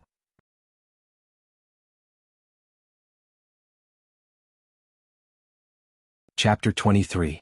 When Su Yiyan saw this person's words, she subconsciously thought of her grandfather who loved her very much in her previous life. However, after she and her mother passed away one after another, he was heartbroken and followed her grandfather not long after. In the blink of an eye, that person had already sent her nearly 100 diamonds, and he was still sending them non-stop, as if he was going to keep sending them until she saw them. When Su Yiyan saw this, she hurriedly said, "Viewer friend with the ID, I don't like seeing you, stop sending gifts. I haven't signed a contract with the website yet. I won't receive any more gifts no matter how much you send." After that, she glanced at the porridge and soup in the pot, which were less than half left. "It should be enough to feed an elderly person. I can give you a share, but it's food after all. Are you in a city?" For takeout services, there was an express delivery service in the same city, which guaranteed delivery within 15 minutes. If it was not in the same city, it would take longer. Yes, I'm in a city." "Okay then, send me a private message with your address. Today's live broadcast ends here. See you tomorrow at the same time if you're interested." Not long after Su Yiyan closed the live broadcast, she received a private message from "I don't like seeing you." After asking a few questions and confirming that the elder he mentioned did not belong to the group of people who were taboo for these two things, she sent the things out. After resolving this unexpected episode, Su Yiyan happily prepared to find Huo Chenhuan with the loving medicinal cuisine in her hands. Unexpectedly, when she turned her head, she met her elder brother's smiling and curious eyes. "Brother?" Su Yiyan was shocked. "Didn't you go to the company?" "I remembered that I forgot to take a document on the way back, so I came back." Although that was what he said, Su Yuxuan's eyes were almost glued to the insulated box in his sister's hand. He did come back because he forgot to take a document. As soon as he walked to the door, he heard Aunt Li talking to another familiar maid at the door about his sister personally cooking. Su Yuxuan was curious and did not listen to the second half of the conversation. He ran to the kitchen door and stood there. During this time he heard Su Yiyan talking about staying up late and nourishing the body. When he thought about how busy he had been these past 2 days, he subconsciously thought that his sister rarely cooked for him. Now that he saw Su Yiyan come out, he was happily thinking that although he had already eaten breakfast, it was rare for him to have his little sister's kind intentions, so he should not disappoint her. He would just treat it as having lunch in advance. Su Yiyan did not receive his brother's eager brainwaves. He nodded and said, "Then brother, you should take the documents and go back to the company early. I'm going out too." "Go out? Where are you going?" "Go find Chenhuan." Su Yuxuan finally realized that something was wrong. She pointed at the things her sister was carrying and asked tentatively, "Then the things in your hands?" Su Yiyan's small face blushed slightly with a hint of shyness from being seen through. "This is the lunch I prepared for him." Su Yuxuan's young man's heart, which was full of expectations, was instantly shattered into pieces. His sister rarely went into the kitchen, but it turned out to be to make a lunch for that dog of a man. Su Yiyan was worried that the food would get cold and was in a hurry to go out, so she did not notice her brother's strange behavior. She said, "Then brother, I'll go first." Then she went out. Su Yuxuan was left standing in the same place, looking at his sister's back as she walked away.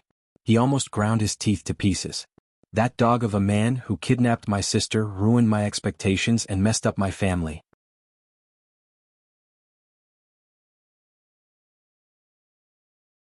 Chapter 24. Huo Chenhuan, who had no idea that his future brother-in-law hated him, stared at the last scene of the live stream with a gloomy face. His fiancée had specially made the medicinal cuisine with love for him, and this bastard who had popped out of nowhere had taken a portion of it. Huo Chenhuan wanted to vomit blood in his heart. He wished he could crawl over the internet cable and snatch back the portion of medicinal cuisine that had been taken away. He even had the thought of blocking the live stream and hiding the person so that no one else could see Su Yiyan and interact with her. However, Huo Chenhuan knew that it was wrong to do so. If he really did it, Su Yiyan would not be happy. After spending some time suppressing the anger in his heart, Huo Chenhuan's expression returned to normal. He said coldly, "Who owns this live stream platform? I want to see the contract for the acquisition of this platform this afternoon." Yuzian wiped the cold sweat off his forehead and said awkwardly, "Young master, this is a business under your name. It's just that I've always been in charge of it." "So you've forgotten that you have such a business under your name after such a long time?" Huo Chenhuan was silent for a moment, then said sternly, "Get someone to draw up a contract of the highest grade. Sign her at all costs. You'll be in charge of her public relations. Don't let anyone defame her." Yuzian's eyes almost popped out of their sockets. Wasn't it a little overkill to ask him, the person in charge of a website, to be in charge of a newbie streamer who had just entered the website? This newbie streamer was going to go to heaven. However, was young master planning to keep a mistress in his house? Didn't he just say 2 days ago that he had gotten engaged to the girl he had been secretly in love with for many years? It had only been 2 days and he had already fallen for someone else? Why didn't he realize that young master was such a scumbag? Is there a problem? No, no problem. Yu Zian swallowed hard under Huo Qinhuan's sharp gaze. He suddenly realized that he had overstepped his boundaries. No matter what Huo Qinhuan thought about this female streamer, it was not something that subordinates like them could comment on. I'll get someone to draft a contract and contact the other party in a while. Only then did Huo Qinhuan's expression lighten up. After a moment of contemplation, she seemed to have thought of something. Help me apply for another account. I want to be the manager of this livestream. Who exactly was this woman? Not only did she receive the young master's compliment, she even had to trouble their young master to be her personal housekeeper. Yu Zian's question didn't last long because the mysterious woman who amazed him appeared in front of him not long after. Mr. Gu said that you don't have a regular schedule recently and you don't have much of an appetite, so I made this for you. I don't know if you like it. Huo Qinhuan looked at the familiar lunchbox in Su Yiyan's hands and her eyes sparkled with joy. Hearing this, she frowned. Just call him by his name. Xiaoyang? Damn it, why did it sound so intimate? Huo Qinhuan's face darkened.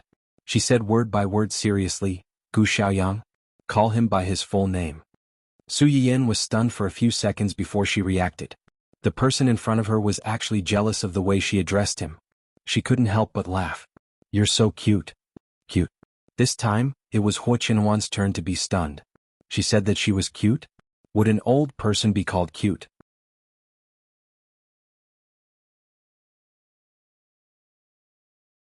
Chapter 25. Su Yiyan's reaction was similar to Yu Zian's. She blinked her eyes in disbelief. Why would you think that? Did someone tell you something? Of course, Huo Qinhuan couldn't admit that he was provoked by Su Yiyan's words during the live broadcast. He pursed his lips and said in a low voice, I'm older than you. Before this, whether it was Su Yiyan or her brother, as long as they were of the same generation as Huo Xiaofeng, they had to call him uncle. Su Yiyan immediately understood the crux of the problem. She laughed and said, being older doesn't mean you're older. My grandfather has a little granduncle who's only 8 years old this year. He runs around like a monkey with snot bubbles hanging from his nose. If you dare to say that he's old to his face, believe it or not, he'll immediately run home crying and complain to the elders at home. Huo Qinhuan was stunned for a moment. He couldn't help but imagine that scene and a smile appeared in his eyes. Su Yiyan saw the change in his expression. She thought of some of the outside world's comments about him and more or less guessed what he was upset about. She took the initiative to hold his hand and said, You're not old at all. On the contrary, I think you're very charming. He was obviously so bold and decisive in front of others, but in front of her, he always had a trace of caution and especially liked to fuss over small things. Su Yiyan didn't dislike this contrast. Instead, she was secretly happy that she was valued. Huo Qinhuan heard Su Yiyan's words, and his heart trembled slightly. Although he didn't show any strange expression on his face, the tips of his ears turned red. Su Yiyan saw this and the smile in her eyes deepened. Okay, let's not talk about this anymore. Hurry up and take a look at the porridge and soup I brought for you. It won't taste good when it gets cold. After watching the entire live broadcast, Huo Qinhuan was extremely curious about the two things Su Yiyan made. Drink some soup first. This soup is very appetizing. Try it. Huo Qinhuan nodded and took the small bowl of soup that Su Yiyan handed to him. He tried to take a sip. How is it? Is it to your taste? Su Yiyan looked at Huo Qinhuan eagerly. She looked both nervous and curious, just like Dun Dun who begged her for food in the morning. Huo Qinhuan smiled and said, It's delicious. Just as Su Yiyan had said before, the soup was a little sour because of the hawthorn. This sour taste was mixed with the sweetness of the chestnut, which made the taste of the crucian carp even more delicious. It smelled a little irritating, but it tasted surprisingly soft and sweet. It was very memorable. Drink more if you like it. There's also porridge. It's good for your health. You've been working a lot lately, so you need to make up for it. Huo Qinhuan took a deep look at Su Yiyan. After drinking a bowl full of soup, she still wanted more, so she turned to eat the porridge. Usually Huo Qinhuan did not eat pork liver at all. The fishy smell was one thing, but the texture was also not very good. However, the porridge that Su Yiyan brought didn't taste fishy at all. The pork liver wasn't as dry and hard as she remembered. It was very fresh and tender. Is it delicious? Huo Qinhuan heard Su Yiyan's voice and suddenly came back to her senses. She realized that she had unknowingly finished half a bowl of porridge. She blushed and was a little embarrassed. It's delicious. This is the best porridge I've ever eaten.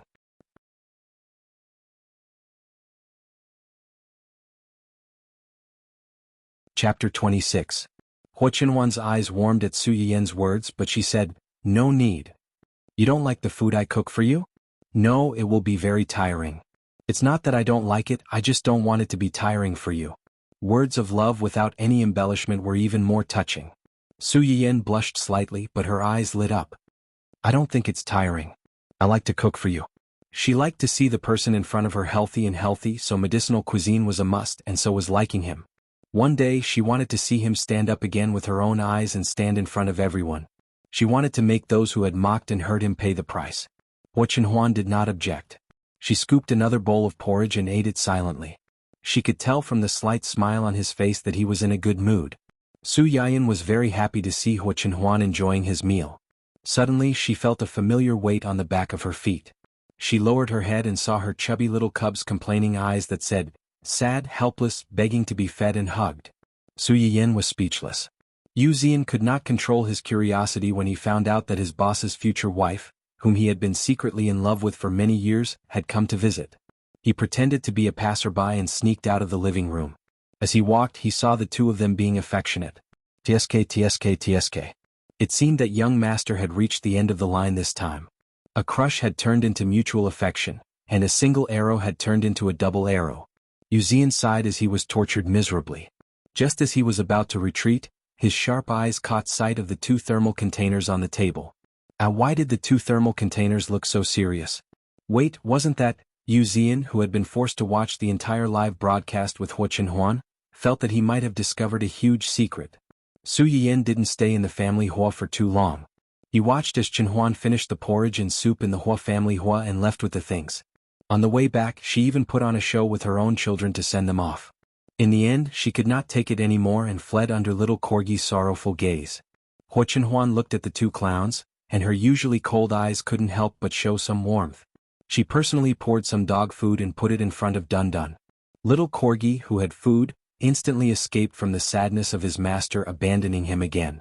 He happily buried his little head in the dog food bowl. This was the scene that greeted Yu Zian when he entered the room. Thinking about the big secret that he had just found out not long ago, the corners of his mouth twitched uncontrollably.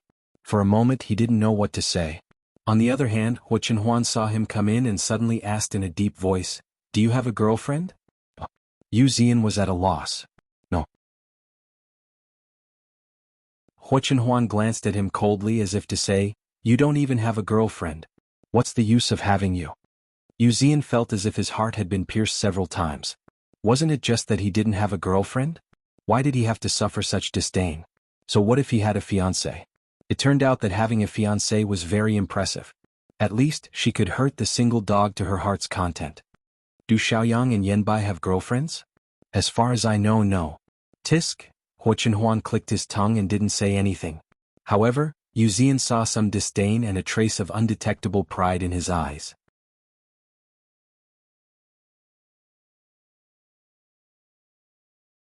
Chapter 27. Yu Zian took a deep breath and tried his best to maintain the smile on his face. "Is there anything you need from me? There are some questions about couples that I would like to ask someone who has been in a relationship before." Yu Zian raised his eyebrows slightly with a hint of pride. "If that's the case, I might be able to help." "You?" Huo Qinhuan turned to look at him with an inquisitive gaze. Yu Zian was speechless. "Young master, why are you so suspicious? Do you think I'm lying? Who hasn't had a few relationships when they were young? Cough, although I don't have a girlfriend now, I had a few girlfriends before. But before that, I had a few girlfriends. You could say that I was in love." Yu Zian emphasized the words girlfriends, causing Dun Dun, who was eating diligently, to raise its head and look at him. Its gaze seemed to be saying, "I didn't expect you to be such a jerk." Yu Zian was speechless. This dog was going to become a demon. Huo Qinhuan did not notice the flirting between the man and the dog. After hearing Yu Zian's words, she remained silent for a long time before replying faintly, "Yesterday she called me daddy and brought me soup that was suitable for the elderly. But just now she said that I was cute. What do you think she meant by that?" Yu Zian was stunned when he heard the first sentence. "Daddy?" The future young mistress actually called young master daddy? Was it that exciting? "I seriously suspect that you're not here to solve the riddle," but to show off your love in a roundabout way. The huge impact made Yuzian's brain go blank, so much so that he was unable to react for a few seconds after Huo Chenhuan finished speaking. Hence, when he came back to his senses, he was met with Huo Chenhuan's slightly cold gaze. Yuzian shuddered and hurriedly said, "First of all, I think young master has misunderstood this daddy." Misunderstood? Yes, there's a popular term among the young people nowadays called sugar daddy. It's referring to those rich sponsors and people who rely on them for their livelihood.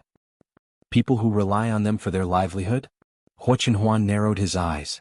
Was she hinting that he should take good care of her in the future? If that was the case, he would be very happy. Yuzian stole a glance at Huo Chenhuan's expression and felt a chill run down his spine. He quickly averted his gaze. He always felt that a certain someone was thinking of something extremely terrifying.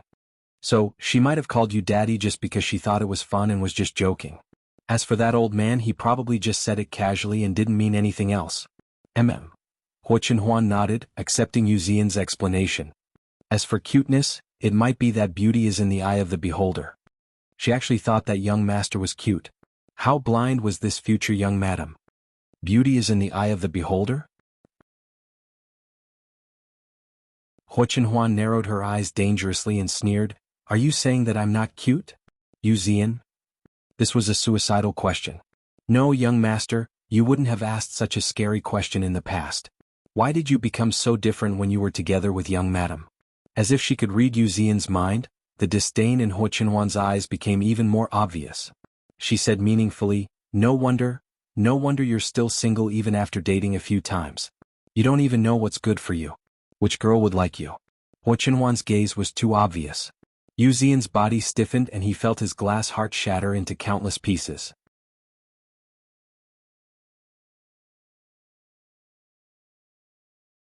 Chapter 28. Su Yiyan received a notification from the system on her way home after delivering the breakfast of love. Surprisingly, she received more than one notification this time. "Congratulations, host. You've gained 520 favorability points. Current favorability points, 1314. The system has detected that the total favorability points of the host has reached the minimum required to redeem medicinal herbs. Please head to the shop to redeem them." "Congratulations, host. You've gained Conviction +1. You've gained an auxiliary function, Knife Skill. Please verify it yourself." Conviction. Su Yiyan was stunned. The system had mentioned this before, but it had never been triggered. It also didn't mention how to obtain it. Why did it suddenly increase by 1? The so-called faith value is the gratitude the mission target has for the host. Gratitude? Chenhuan is grateful to me? Just because I personally cooked for him? She felt that something was amiss. After checking, the source of conviction isn't your fiancé, but the audience member who gave you the medicinal cuisine. Su Yiyan's eyes flashed. You mean the medicinal cuisine I made really worked and helped the audience member who was anxious to let his elders eat? Yes. So as long as I help others and they feel grateful to me, I'll be able to obtain conviction? By the way, what's with this auxiliary function? Theoretically, that's right. However, there's another prerequisite to obtaining conviction. The host needs to use the skills produced by the system to help others. In other words, she could only rely on the skills given by the system to help others to obtain conviction. Shortcuts such as donating money to charity were impossible. As for the auxiliary function, the forks next to the skill points in the skill tree are auxiliary skills to the main skill. They help the host better use the main skill. Su Yiyan quickly clicked on the skill tree. Sure enough, a small fork next to the medicinal cuisine skill lit up, displaying the 2 words knife skill. This auxiliary skill was a good thing. Not only could it be used for cooking, but it would also be much more convenient for handling medicinal herbs in the future. While the host and the system were discussing this new conviction, Su Yiyan's phone screen lit up. She opened it and found that it was a private message from the audience member from before. "I'm not happy about you, so what? Host, your soup and porridge are really useful. My grandma can finally eat." Even through the screen, Su Yiyan could feel the other party's excitement. Su Yiyan's mood improved as if he was infected by the other party's words. He smiled faintly and replied, "Congratulations." As soon as he sent it over, the other party sent a few more "thank you" emojis, making Su Yiyan feel a little embarrassed. After that, the other party finally got down to business and explained his real intention of sending Su Yiyan a private message. "I don't like looking at you, so I'll fight you anyways. It's like this, streamer." My grandma is old and her appetite has always been poor. This time it's especially serious. After drinking your hawthorn crucian carp soup, we had an extra bowl of rice for lunch today. Although it was only a small bowl, everyone in the family was very happy. I don't like looking at you, I'll scold you so what, but I've checked and it doesn't seem to be available on the market. I wanted to ask if you still have it? Can you? Of course we won't take it for free. You can name the price, we won't have any objections.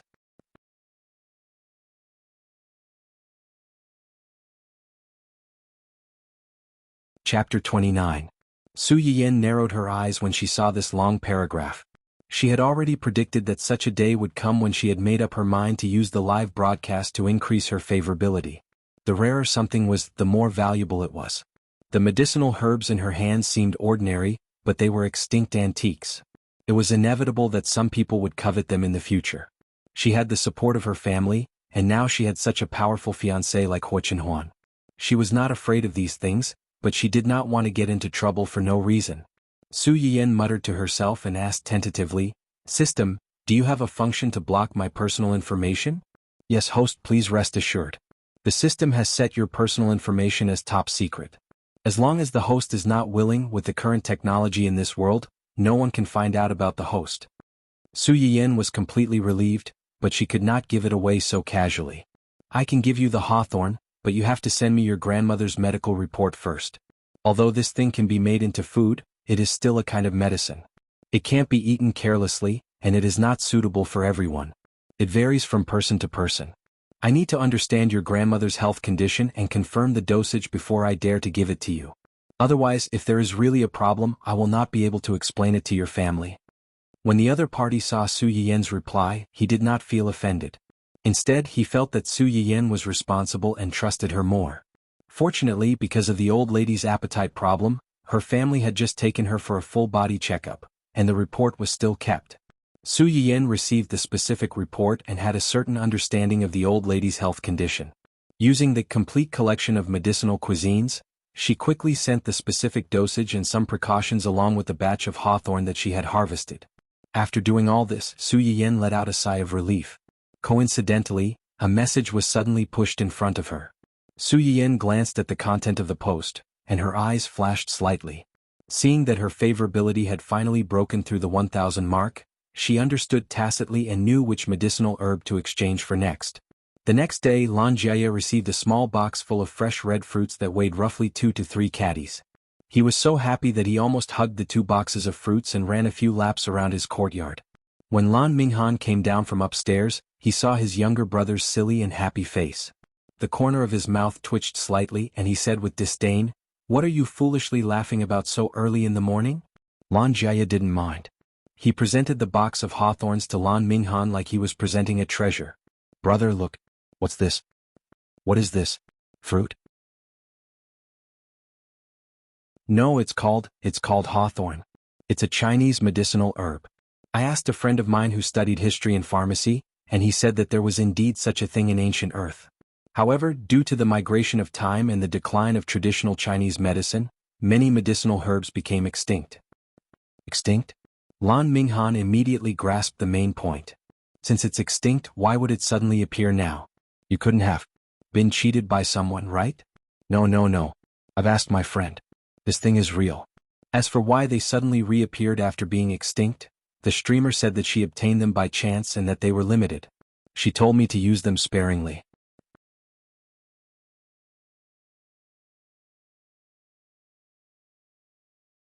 Chapter 30. I didn't spend any money. Lan Jia was a little embarrassed. She didn't accept my money. But I feel bad about taking her things for free. I'll go to her live stream later and send her some gifts. Lan Minghan frowned and disagreed. She's unaccountably solicitous. She must be hiding evil intentions. "Brother, can you not always think of her as a bad person? Yesterday when I brought the food back, she said it wasn't safe and couldn't be eaten carelessly. And the result? Grandma's appetite improved and she became more energetic after eating. Brother, it's good to be careful, but sometimes there's no need to be too careful." Lan Jia was a straightforward person. He always believed that seeing was believing. Even though he had sent Su Yiyan a private message in the beginning, it was only because he had heard Su Yiyan say, "Appetizing and healthy food, suitable for the elderly." He had taken back the 2 medicinal cuisines with a tentative attitude. But after seeing his grandmother's appetite increase after drinking the Crucian carp soup and eating an extra bowl of rice, Lan Jie had become Su Yiyan's loyal fan. He couldn't bear to hear anyone slander her. Lan Minghan didn't think much of it. The unknown origin of the food was already worthy of vigilance. He didn't think he was making a big fuss. When Lan Jie saw that his big brother was so stubborn, he rolled his eyes as if he had thought of something. He smiled and said, "Big brother, you really have to believe me. The streamer is really talented. Doesn't sister-in-law suffer from dysmenorrhea all the time? I think that's the content of her live stream today. Do you want to watch it too? Maybe you can ask her for some medicinal cuisines like I did before to nourish sister-in-law's body." Lan Minghan's heart skipped a beat. He remembered that his wife had complained 2 days ago that the monthly menstrual cycle was coming soon. When that time came, there would be another big battle. His wife had been sick for more than a day or two. He had tried all kinds of treatments, but there was no improvement. Every time she had those few days, he would feel anxious watching her suffer. If it really worked, Lan Minghan's mind was spinning, but he said, "What are you looking at? Do you really think I'm as free as you? Move, I'm going to work." Lan Jie quickly hugged the box and dodged to the side, muttering, "If you don't want to watch, then don't. Why are you so fierce? What's wrong with being idle? I have so much free time and money. I don't know how many people envy me." After muttering to himself, he hurriedly put the things into the fridge and entered the live broadcast room in advance to wait for Su Yiyan to start broadcasting. His brother didn't want to look, but he couldn't not look. In the future, when he had a girlfriend, he might be able to rely on this to increase her favorability. He was really a clever little brat.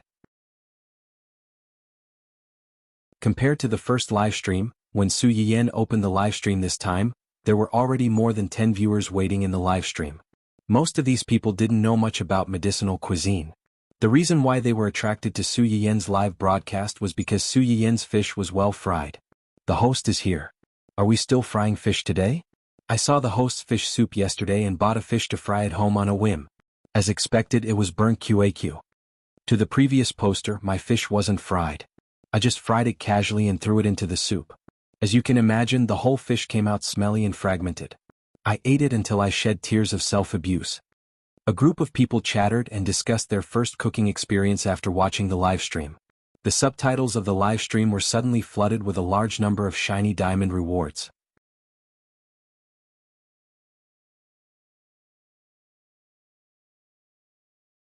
Chapter 31. It was normal to give out a few diamonds that were worth 100 renminbi, but to give out 520 diamonds in one go was intriguing. After all, everyone knew what the number 520 represented. Moreover, these 520 diamonds were not a small number. There was dead silence in the live broadcast room.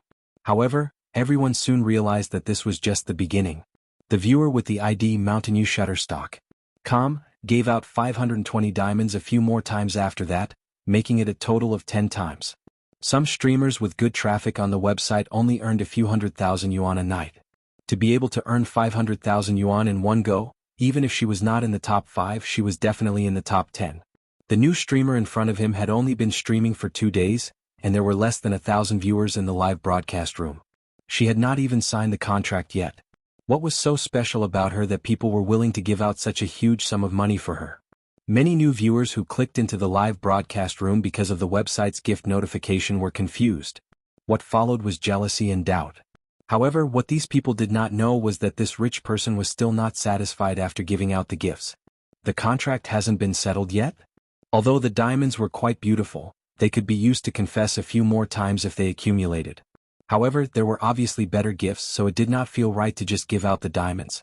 Yuzian silently wiped the cold sweat on his head and said guiltily, "It has already been sent to young madam's email. I guess she hasn't had time to see it yet." Hua Chenhuan glanced at him indifferently. Seeing the sarcastic doubts on the screen, her eyes turned cold and she gave out another set of 520 diamonds. Every time there was a doubt on the screen, he would give out another set of gifts. In the end, all the jealous people shut their mouths, afraid that they would be slapped in the face with money if they said another word. So what if you're rich? It turned out that being rich really was something. At least it could shut some keyboard warriors up. Even if they could not shut their mouths, it could still infuriate them to death. This sudden episode caught Su Yiyan off guard. Fortunately, she quickly calmed down and made a bold guess about this rich viewer who had suddenly appeared. Although he felt a little helpless about a certain someone's prodigal behavior, the number of viewers in his livestream room had increased from 3 digits to 4 digits because of this wave of rewards, and it was still increasing. He would just treat it as spending money to buy recommendation spots. Su Yayan had no idea that the livestream platform itself was the property under her man's name, and these rewards were just going back to her own pocket. She was grinning from ear to ear. He coughed lightly, drawing everyone's attention back to him. Thank you to Mountain for your gifts. Today I'm going to make Chinese motherwort and egg soup for everyone. This is a medicinal sweet soup. The ingredients required are Chinese motherwort, red dates, eggs and brown sugar. It's not hard to make and it's very effective for menstrual cramps. Are you serious? Was it effective on dysmenorrhea? Does it not hurt anymore after eating it? What is this motherwort and red dates? Would it really work? I know about brown sugar and eggs. Every time my period hurts badly, my mom would cook some brown sugar for me and say it's a local recipe. Don't talk about drinking it, it does alleviate the pain a little, but it doesn't cure the root cause. It still hurts when it should.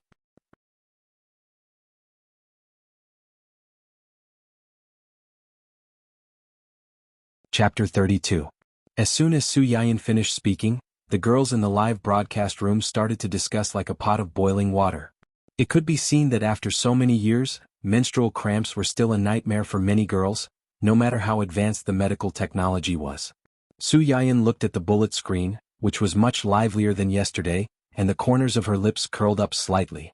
First she boiled a few eggs and peeled them.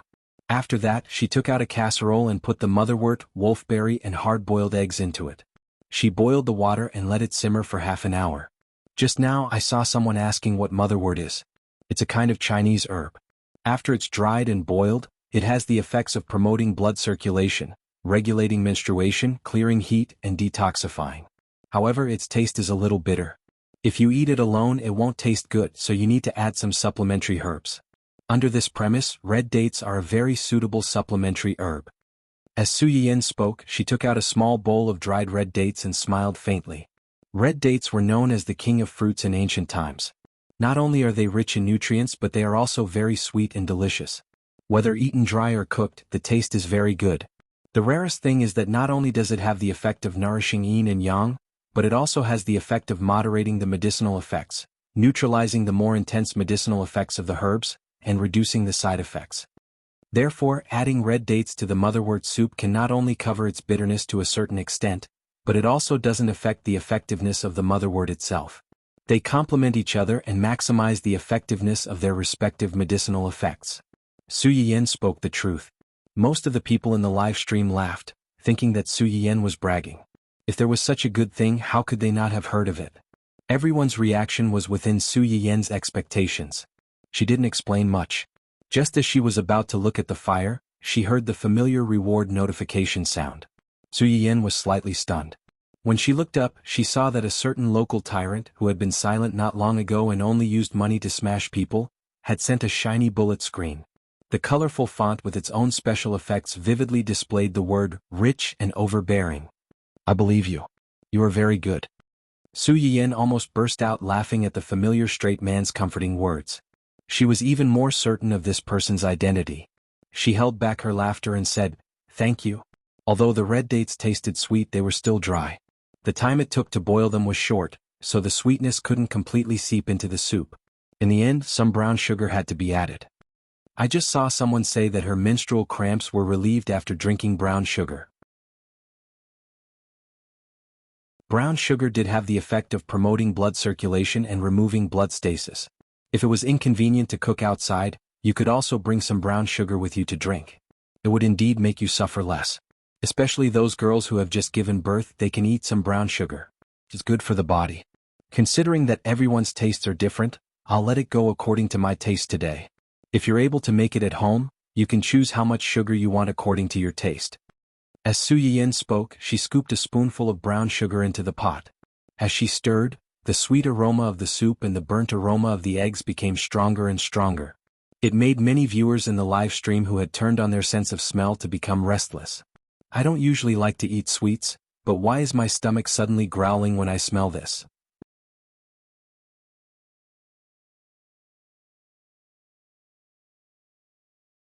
Chapter 33. Su Yiyin glanced at the feedback on the screen. Seeing that the boiled eggs in the pot were almost dyed a dark color, she turned off the fire.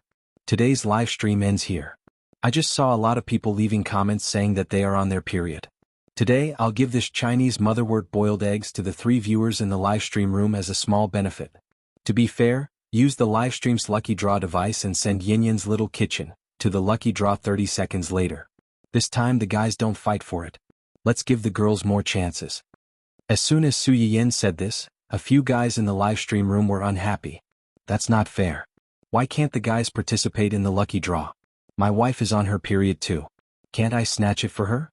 I don't accept this. That's right. My sister is on her period too. Why can the girls snatch it but the guys can't? Sisters, aunts, please let me win. My mom too? My girlfriend too? My second uncle's aunt's distant cousin too? In the blink of an eye, the atmosphere in the live stream room changed. The viewers were curious about the taste of Su Yiyin's sweet soup and whether it was effective for dysmenorrhea. Now, they were trying to prove that they also had a girl on her period who needed their care. They hoped that the host would treat everyone equally and not only the girls. When Huo Chenhuan heard that Su Yiyin was going to give away her handmade food again, and it was even going to be a lucky draw, she frowned and said in a low voice, "Although I don't really like sweets. Yu Ziyan, ha. But it's still good to try once in a while." Yu Ziyan, who had received his young master's crazy hint, was in a bad mood. "Young master, wake up."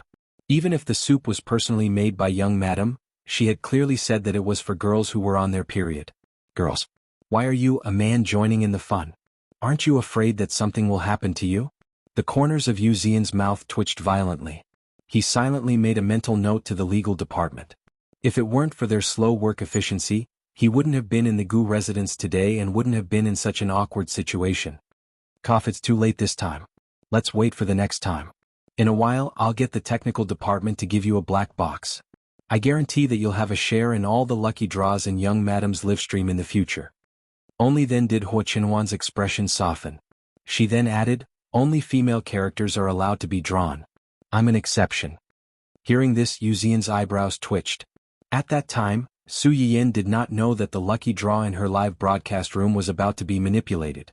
Since then, almost all the viewers with male accounts were cut off from the lucky draw. The reason for this was that a certain someone couldn't bear to see other men eating the food she made with her own hands and was jealous. 30 seconds passed in the blink of an eye.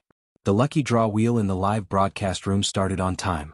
Soon, 3 people were selected from the thousands of viewers. Surprisingly, these 3 people happened to be in the same city as Su Yiyin.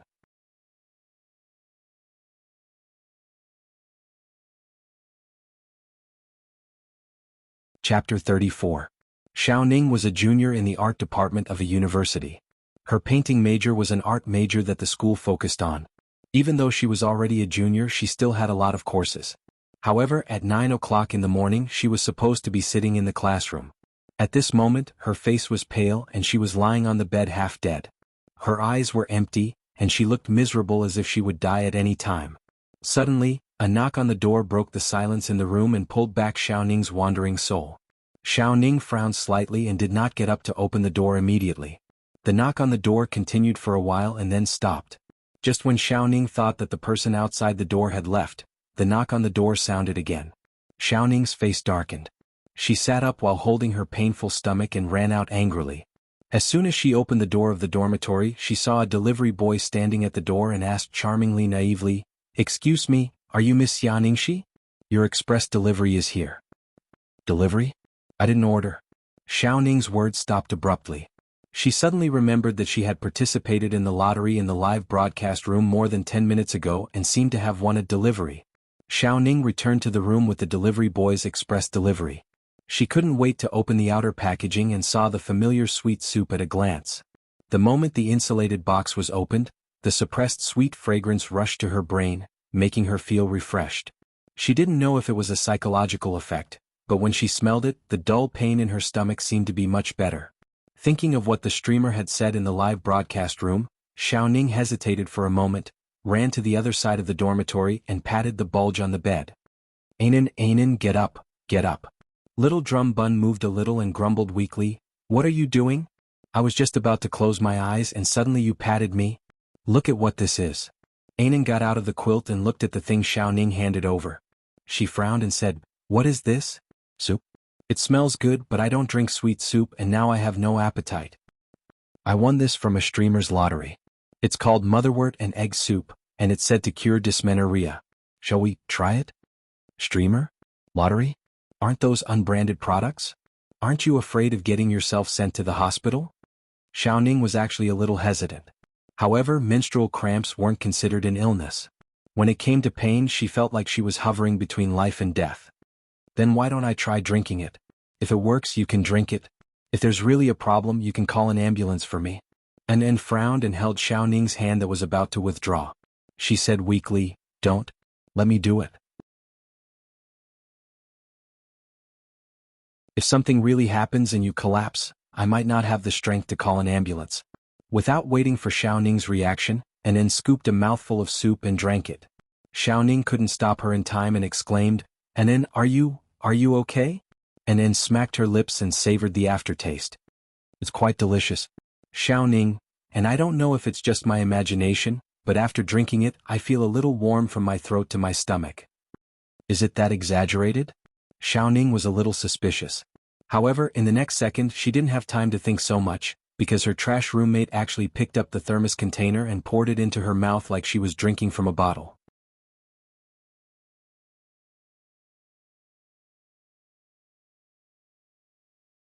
Chapter 35.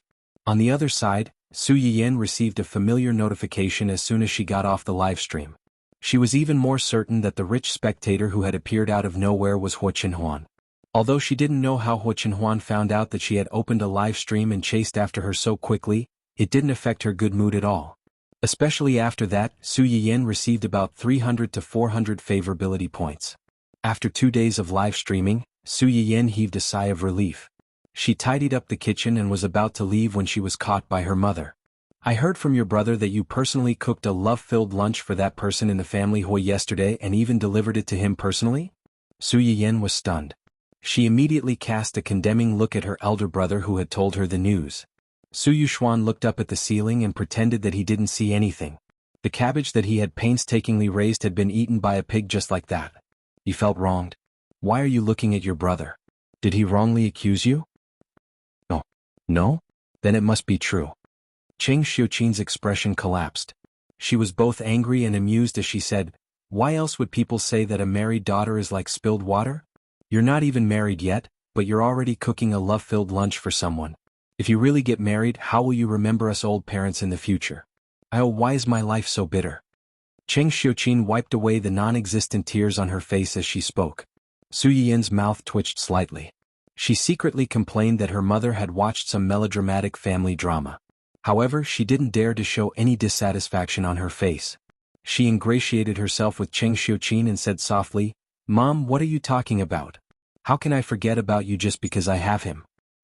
Then why are you so eager to deliver food to him?" When Cheng Xiuqin said this, Father Su and Brother Su, who was not far away, snorted coldly in agreement.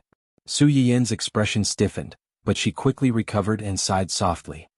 "Isn't it because I pity him?" "Pity? That's right.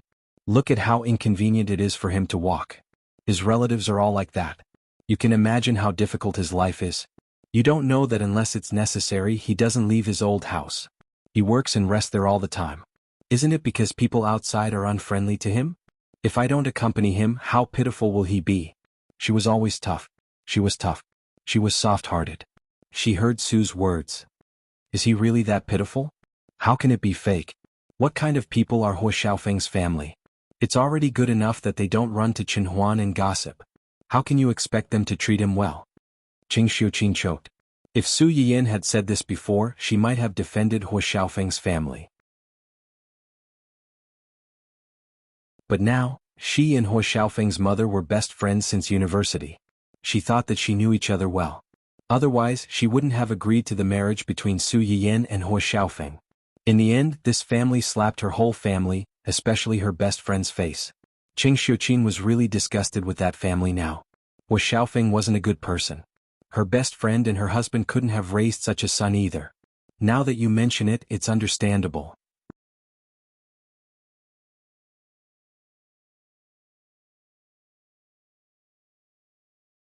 Chapter 36. After Qing Xiuqin finished speaking, she seemed to realize that it was inappropriate. She coughed awkwardly and said seriously, "Even so, you can't always go to other people's houses. Wouldn't it be bad if other people saw you?"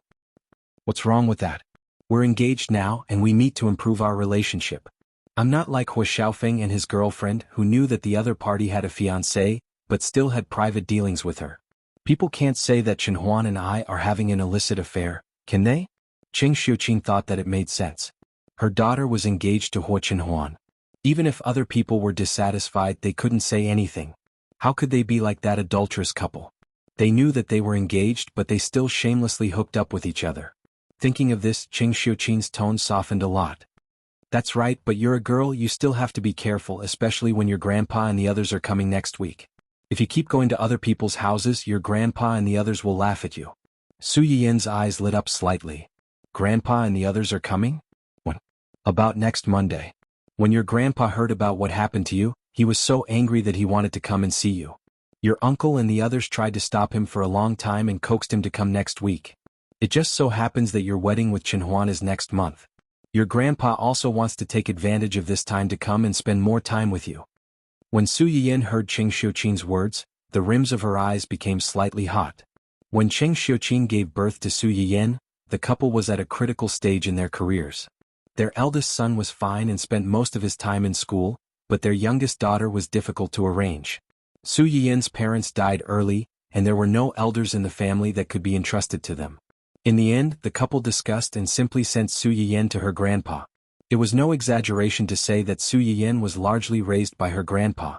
Even after their careers stabilized and they brought Su Yiyan back, Su Yiyan would specially go back every winter and summer to accompany her grandpa. However, this grandpa who loved her to the bone suffered a huge blow because of her and her mother's deaths in her previous life. Since then, he had been bedridden and passed away not long after. What was even more frightening was that a few months after her grandpa's death, the Qing family was inexplicably involved in a big case, and the family was destroyed. When Su Yiyan learned about this in her previous life, she only felt shocked and heartbroken. However, after reading the original novel and knowing that there was a world's consciousness, she suddenly woke up. This was not an accident, but a certain someone's so-called protagonist's aura. Su Yiyan suppressed her resentment toward the two scumbags and smiled slightly. "Since Grandpa is coming, of course I will stay at home to accompany Grandpa. I won't run around." Qing Xiuqin heard her words and felt slightly relieved. Then, as if she had thought of something, she reminded her, "Oh right, your aunt will probably come with your grandpa. You should be careful." Su Yiyan raised her eyebrows and immediately understood what she meant. "And there's still no improvement?" Su Yiyan's grandpa had two children, a boy and a girl. The girl was Qing Xiuqin and the boy was Su Yiyan's little uncle. Su Yiyan's little uncle had a dignified appearance and an excellent temperament. He was talented, handsome, and capable. He could be considered a perfect man. However, he had been married for more than 10 years and was almost 40 years old, but he still did not have any children.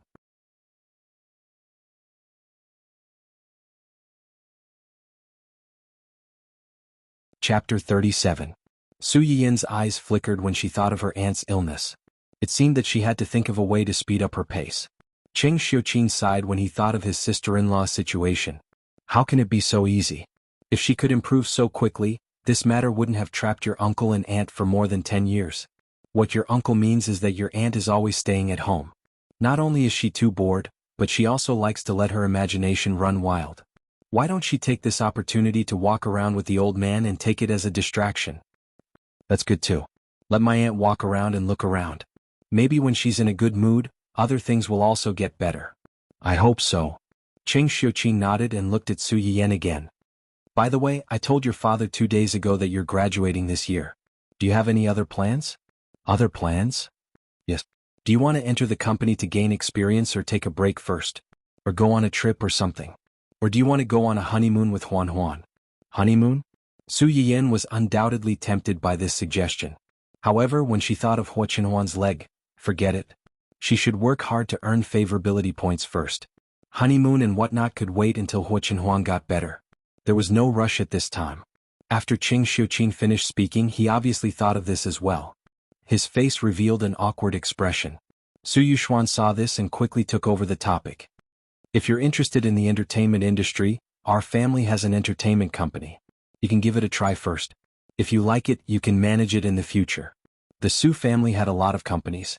Most of them had been handed over to Su Yuxuan. The reason why he mentioned this entertainment company was mainly because he felt that although this company was relatively small, its internal development had matured. If Su Yiyan went in to take over, there wouldn't be too many troubles and it wouldn't be too tiring. When Su Yiyan heard her brother mention the entertainment company, her expression changed. If she remembered correctly, this company, brother, is our entertainment company preparing for a female celebrity talent show recently? That seems to be the case. Although this company was under his name, he had several companies under him. This one was relatively small and was originally reserved for Su Yiyan. Generally speaking, he would be asked about major matters, while his trusted subordinates would deal with minor matters. Su Yuxuan had seen this variety show in his company's proposal before.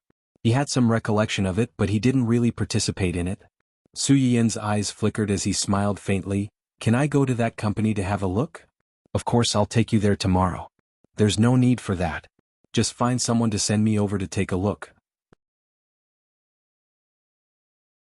If you follow them, you'll definitely have to mobilize a lot of people.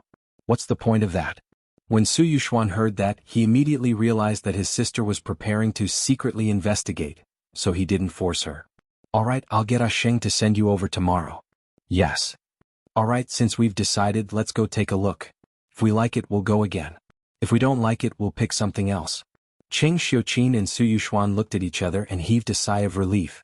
In fact, Hua Qinhuan's people had acted very quickly.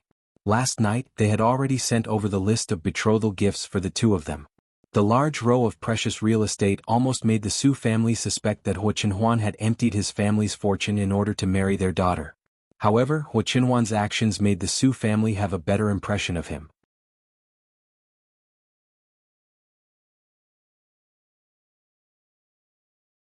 Chapter 38. Just this point alone made him much better than Hua Xiaofeng. Hua Qinhuan had shown her sincerity, and they didn't want Su Yiyan's dowry to be too shabby, so they planned to let Su Yiyan choose by herself. When the time came, she could transfer the shares of whichever company she liked to her name.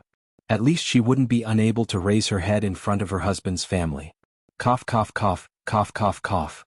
Seeing his wife and child talking together, Mr. Su, who hadn't received any attention for a long time, finally couldn't bear to be left out and made his presence known. Su Yiyan heard him cough and immediately asked with concern, "Dad, what's wrong?" Cheng Xiuqin saw through her husband's clumsy acting at a glance. She was annoyed and amused at the same time. He's been complaining that his throat is dry and he's not feeling well. Just ignore him. When Mr. Su heard his wife's words, he immediately snorted in grievance to show his dissatisfaction. Su Yiyan saw this and understood what he meant. She smiled and said, "Dad's throat is probably a little dry. I'll stew some snow pear with rock sugar for him to eat later. It'll moisten his lungs and stop his cough. He'll be fine soon." Snow pear with rock sugar? Cheng Xiuqin didn't know what that was. But when she heard that her daughter was going to make something for this guy, she immediately felt jealous. Especially when she saw Mr. Su's eyes suddenly lit up in the obvious smirk at the corner of his mouth, she couldn't help but feel angry. "What about me? I've been feeling weak recently." "Weak?" Su Yiyan immediately changed the topic to please her father. "Then I'll make some wolfberry and red date tea for you later. It's good for your liver, eyesight, and beauty. Brother has been staying up late recently, so his eyes are probably not feeling well. Let's drink some together." Su Yuxuan. So, in the end he was just a side benefit? How heart-wrenching. As long as it was a woman, she couldn't compete with beauty. Cheng Xiuqin's expression immediately brightened. She suppressed her smile and said, "That's more like it." Su Yiyan spent a lot of effort to coax her family, who loved to fight for favor, and was tired but happy at the same time. When he finally had some free time, he received feedback from a few lucky viewers. "Congratulations, host. You have gained conviction +4. Detected that the host's conviction has reached 5. A key support skill can be unlocked. Would you like to unlock it?" Key support skills? There are different types of support skills? There are only 4 key auxiliary skills, which are the traditional Chinese medicine skills of looking, smelling, asking, and feeling the pulse. They are general skills and can only be activated when one's faith value reaches a certain level. Look, listen, question, and feel the pulse? Su Yiyan muttered. "Activate it. Congratulations, host." You have unlocked an important support skill, observation. You can use this skill to observe other people's bodies and determine their physical condition and severity of illness. There is a 1% error in judgment. Su Yiyan. Even the ellipsis was used. The probability of a misjudgment was probably 1 in a billion. However, this skill was indeed useful.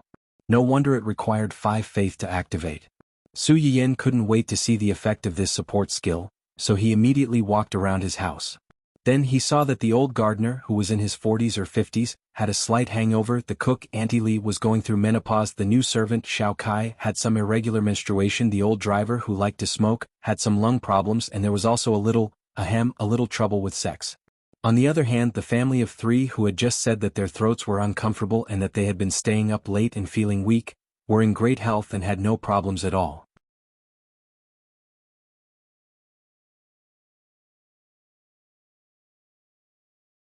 Chapter 39.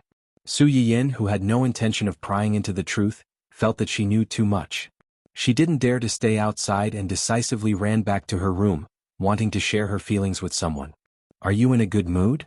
As soon as Hu Chenhuan picked up Su Yiyan's video call invitation, she saw that someone's smile almost reached her neck. Her mood also improved a little. My grandpa is coming next week. Well, keep him company. Hu Chenhuan knew that Su Yiyan had a good relationship with her grandpa, so she didn't suspect anything. Then she seemed to think of something and said carefully, Does he know about our engagement? Are you worried? Su Yiyan keenly sensed Hu Chenhuan's nervousness and said with a smile, Don't worry. My grandpa is a very good person. He will definitely like you as much as he likes me. The person on the screen was full of his existence and whispered her love for him. Hu Chenhuan's heart softened and she said in a hoarse voice, He loves you very much. My grandpa loves me the most, so he will definitely like you. Not only because you love me but also because you love me as much as I love you or even more than I love you. But I have a bad news to tell you in advance.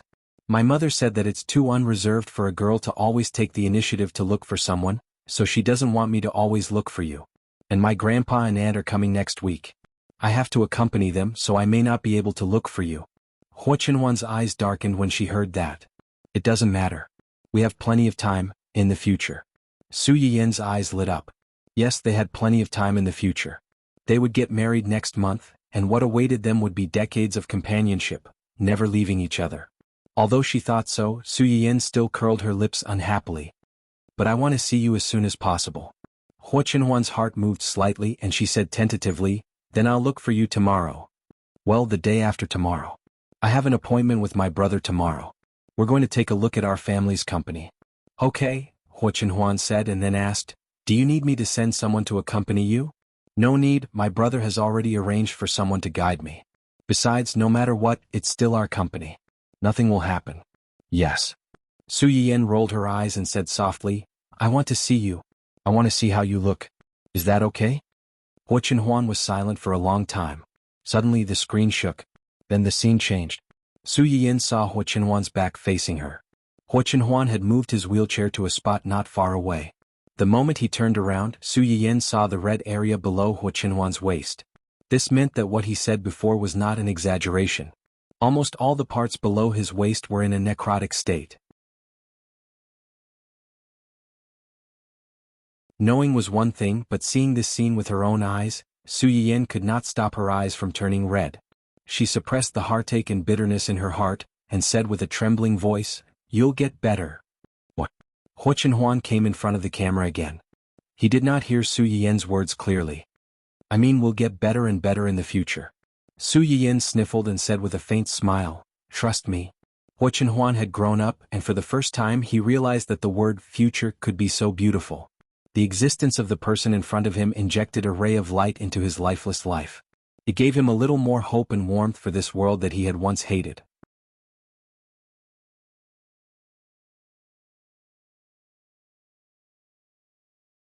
Chapter 40. Su Yiyan could not control her emotions. She took a deep breath and said, Then you should rest early. I have to prepare the things I need to bring to the company tomorrow. Su Yiyan was about to hang up the video call when Hu Chenhuan suddenly shouted, Wait! Su Yiyan was confused. Then she saw a familiar little figure appear in front of the camera. Dun Dun, who had been playing with Chiu Chiu in circles around its father's wheelchair, was suddenly grabbed by the armpits of its fate. It looked at the owner of the phone with a dumbfounded expression. Little Corgi's eyes lit up. Just as he was about to greet his master, he felt that his entire body had been thrown away, and his butt was facing backward. Little Corgi? Su Yiyin looked at the familiar heart-shaped butt on the screen. She was stunned for a few seconds before she realized what Huo Chenhuan meant. She burst out laughing. Huo Chenhuan, who used the dog to cover her face, heard Su Yiyin's laughter, and her face turned even redder. She was glad that she had the foresight to use the dog as a shield. Su Yiyin laughed for a while before she stopped. She smiled and said, "I got it." Then she crossed her hands in front of her heart and made a heart shape. "Love you." It was obviously a simple action, but in Huo Chenhuan's eyes, it was so beautiful that it was like a dream. When Zuyenbai rushed to the old house with the information, she saw her young master holding a cat teaser and teasing a round, short-legged corgi. Corgi's legs were short, so it could not touch the seductive cat teaser several times. Its patience finally failed. It kicked its hind legs and grabbed Huo Chenhuan's wrist with its two front paws. The dog opened its mouth and bit the pole of the cat teaser. It snatched the stick from Huo Chenhuan's hand and spat it on the ground. Her chubby little buttocks accurately sat down, and the cat teaser sat right under her buttocks. After doing all this, the little brat did not seem to have vented his anger. He moved little by little from his sitting position and turned his back to Huo Chenhuan, showing half of his little butt. Zuyenbai was speechless. Was this dog a demon? Although there was no expression on Huo Chenhuan's face, his usually deep and cold eyes clearly contained a gentle smile that had never been seen before. Zuyenbai was a little surprised, but he quickly figured out the reason and walked towards Huo Chenhuan. When Huo Chenhuan saw him coming over, the smile in her eyes faded slightly. She asked coldly, "What's the matter?" "We've made some progress on the matter you asked us to investigate. The development zone in the suburbs is indeed related to Huo Xiaofeng, but it's impossible for him to have the ability to do so. The person behind this?" Huo Chenhuan's eyes were slightly cold. "Huo Qihan has become more and more restless recently." "Yes, he's just a..." Zuyenbai's tone was full of disdain, but he did not say more. "Just keep an eye on him. Don't alert him." "Yes." Huo Chenhuan looked down at Dun Dun, who was still throwing a tantrum, and asked casually, "Have you sent the list of betrothal gifts to Yin Yin's family? Some of the bigger industries have been sent, and some of the smaller ones are still being compiled." Zuyenbai and the others did not agree with Huo Chenhuan's decision to give away most of the industries under her name as betrothal gifts. But after all, those things belonged to Huo Chenhuan. He could arrange them however he wanted, and they could not say anything.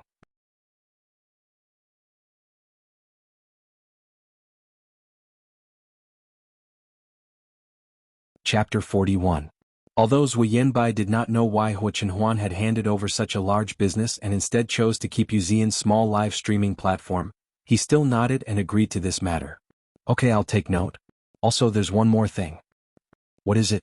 "It's about Huo Xiaofeng's, girlfriend." Huo Chenhuan's face darkened. What did she do?" "That woman seems to want to enter the entertainment industry. Recently, she participated in a variety show co-organized by young Madam's family. She passed the auditions." "Does the Su family know about this?" "I don't think so. Although young Madam's management company is one of the organizers of the variety show, they are at most an investor. They invest in the show with other companies, and then send some of their artists to the show to gain fame and create stars. That woman participated in the show as a freelance artist. She probably wants to use this opportunity to find a good management company for herself. I'm afraid the Su family doesn't know about this. Think of a way to get rid of her." Zuyenbai's face changed slightly. "Get rid of her?" Huo Chenhuan glanced at him coldly. "Is it that difficult to make an unknown newcomer disappear from a variety show? That woman wanted to enter the entertainment industry after doing such a thing and become a glamorous star. She was dreaming." Although he had praised her to the skies and exposed the fact that she had interfered with someone else's marriage in the name of love, it was enough to destroy this woman and make Huo Xiaofeng and his son the laughingstock of high society once again. However, if he really did that, Su Yiyin would be implicated and the old scars would be opened again. Huo Chenhuan would never let such a thing happen. The best solution was to make that woman stop appearing in front of the public forever. If that woman didn't cooperate, Huo Chenhuan narrowed his eyes, revealing a murderous look. He didn't mind using some extreme methods. Zuyenbai breathed a sigh of relief. He couldn't be blamed for being scared. Someone's tone just now was as if he wanted that woman to disappear from the world in the next second. I understand. I'll arrange it when I get back. Also, I found out that this woman is a streamer on Xian's streaming platform. She seems to have a lot of fans and the platform is quite supportive of her. At this point, Zui Yanbai couldn't help but look up at Huo Chenhuan. Could it be that young master knew that this woman signed with Xian's streaming platform, so he deliberately only kept this industry? But looking at young master's expression, he didn't seem to know this at all. Indeed, Huo Chenhuan didn't know this.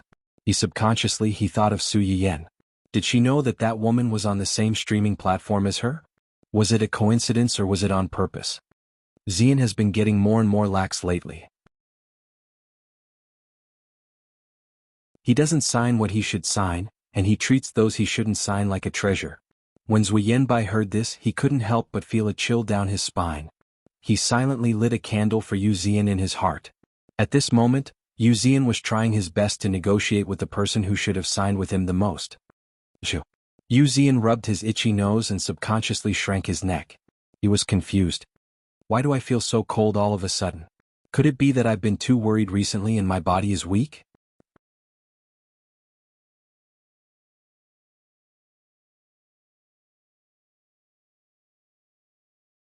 Chapter 42. Su Yiyan didn't deliberately ignore him for the past 2 days. She didn't notice the first message sent before she started streaming. Later, after the streaming ended, Su Yiyan was pulled away by her family for a heart-to-heart talk. It wasn't until the end of the video call with Huo Chenhuan that night that Su Yiyan found the contract lying in the private message. Su Yiyan didn't know much about similar contracts, so she simply threw the contract to her company's legal department. After confirming that there were no traps in the contract, she replied to Yu Xian directly, "I've read the contract, there's basically no problem. It's just that the streaming time. Does your platform have any hard and fast rules? For example, when must I stream and how many hours must I stream every month?" Yu Xian almost cried on the spot when he received her reply. No, our platform is very user-friendly. You can stream whenever you want and for as long as you want. The website won't interfere with this. Su Yiyan raised her eyebrows and didn't think much of it. She just thought that the other party's attitude was so good because of the huge reward that Huo Chenhuan had given her not long ago. After that, Su Yiyan raised a few small conditions that weren't too excessive, and the other party agreed to all of them. This made Su Yiyan feel that her guess was right. In the end, the two of them reached an agreement and quickly signed the electronic contract online. Su Yiyan's streaming room finally changed to a signed state. The next morning, Su Yiyan opened the streaming room on time and found that a large number of viewers had suddenly flooded into the room. When she went offline yesterday, there were clearly more than 2,000 people in the room, but the number of people flooding in was at least a few times more than yesterday. It easily broke the 10,000 mark and was still skyrocketing. Su Yiyan was stunned for a moment. She thought that the platform had recommended her after she signed the contract yesterday until the streamer is finally online. A girl with dysmenorrhea begs for love. I've waited for a day. The streamer is finally online. Streamer, where can I buy motherwort and red dates? I couldn't find them online. I'm from our little cutie Shishi. Can sweet soup really cure dysmenorrhea? Streamer, can you give me a bowl too? Anan, that stubborn old patient, can be cured. I believe that the streamer sweet soup is really effective. So, will the streamer still make sweet soup today? Can you give me a black box? I can't afford to hurt a baby on her period. Host, please save the child. I've been suffering from dysmenorrhea for more than 10 years and I'm waiting to be rescued. If this continues every month, I'm really going to die. I'm a third-year student who bumped into my side during my period. Please save me. If you don't save me, I might not be able to graduate from university. Air Kong Hand. JPG, CC? Then, Su Yiyan vaguely found 2 unfamiliar names in the dense bullet screen. System, what's going on? After investigation, it was found that 2 well-known bloggers on the internet recommended and shared the host's live broadcast video and expressed their sincere gratitude to the host on the public platform, which attracted a large number of viewers for the host. A well-known blogger? Su Yiyan poked her phone at a place where the camera couldn't capture. She opened the public platform and tried to search for keywords. Sure enough, the sincere recommendations of the 2 bloggers popped up. Of these 2 bloggers, one ID was Xie Yuningxi, a famous female cosplayer in the two-dimensional world. The other ID was Njiru Su, a famous painter in the circle.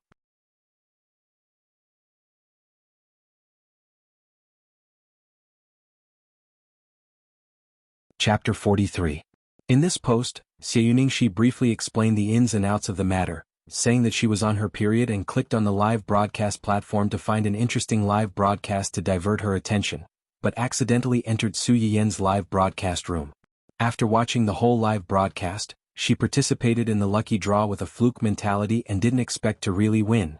After getting the finished product, Xie Yuningxi and her roommate, who was also on her period, drank the soup with the mentality of treating a dead horse as a living horse, and the result? It was really delicious. In the second half of the article, Xie Yuningxi used hundreds of words to describe her feelings during the process of drinking the soup and later, full of sincere feelings. Su Yiyan, the person involved, could not help but blush when she heard those gorgeous and exaggerated words of praise. She felt a little embarrassed. In the end, Xie Yuningxi was particularly indignant and complained about her ungrateful roommate who tried to eat the soup alone. She expressed that she was kind enough to share good things with her roommate, but her heart was broken and resentful, which amused many of her fans. However, this wasn't the end. Not long after Xie Yuningxi's post was posted, another blogger followed up and confirmed her words, and emphasized that he was the roommate mentioned by Xie Yuningxi. The influence of the two big V bloggers with their own traffic could be imagined. Many fans of the two sighed that the two were roommates and best friends, and rushed into Su Yiyan's live broadcast room, wanting to see with their own eyes if the streamer recommended by their own blogger was really so powerful. Su Yiyan understood the ins and outs of the matter, and finally understood why he received 4 gratitude points when he only sent out 3 lucky draw gifts yesterday. Su Yiyan was surprised by this unexpected surprise, and a colorful LED message suddenly appeared on the bullet screen. Congratulations to the streamer, Yan, for receiving Did Your Period Leave Today? The giant yacht *1, please continue to work hard and don't let down the little cutie's expectations. Ha, streamer, do you still remember me? I'm the lucky viewer who was selected by the streamer last time. It doesn't matter if you don't remember, since I drank the streamer's soup, I'm the streamer's person. From today onwards, I'm your loyal Audience Plus fan. I don't ask for anything else, just a bowl of soup to drink during my period. 3. The bullet screen had just been sent out. Did your period leave today? Then several giant yachts were smashed in a row. These giant yachts were more advanced than the diamonds popular in the previous live broadcast room.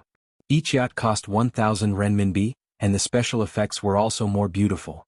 The viewers in the live broadcast room watched the yachts whizzing by one after the other. They were hesitating about whether they should follow the trend, when another unfamiliar ID appeared in front of everyone. Congratulations to the host, Yan, for receiving a huge yacht *1 from My Roommate is a Fool. Please continue to work hard and don't let down the little cutie's expectations. Thank you for the sweet soup, streamer. The effect is unexpectedly good. This is really the best period I've had in the past few years. In addition, let me introduce myself. I'm the roommate of the idiot above, and I'll also be a loyal viewer of the streamer in the future. I'm looking for familiarity. Please flip the card, please draw.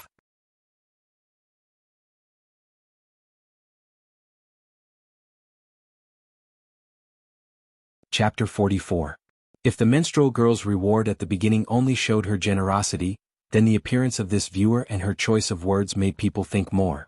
Especially at this time, most of the people in the live broadcast room came over after seeing the recommendation of a certain 2 people.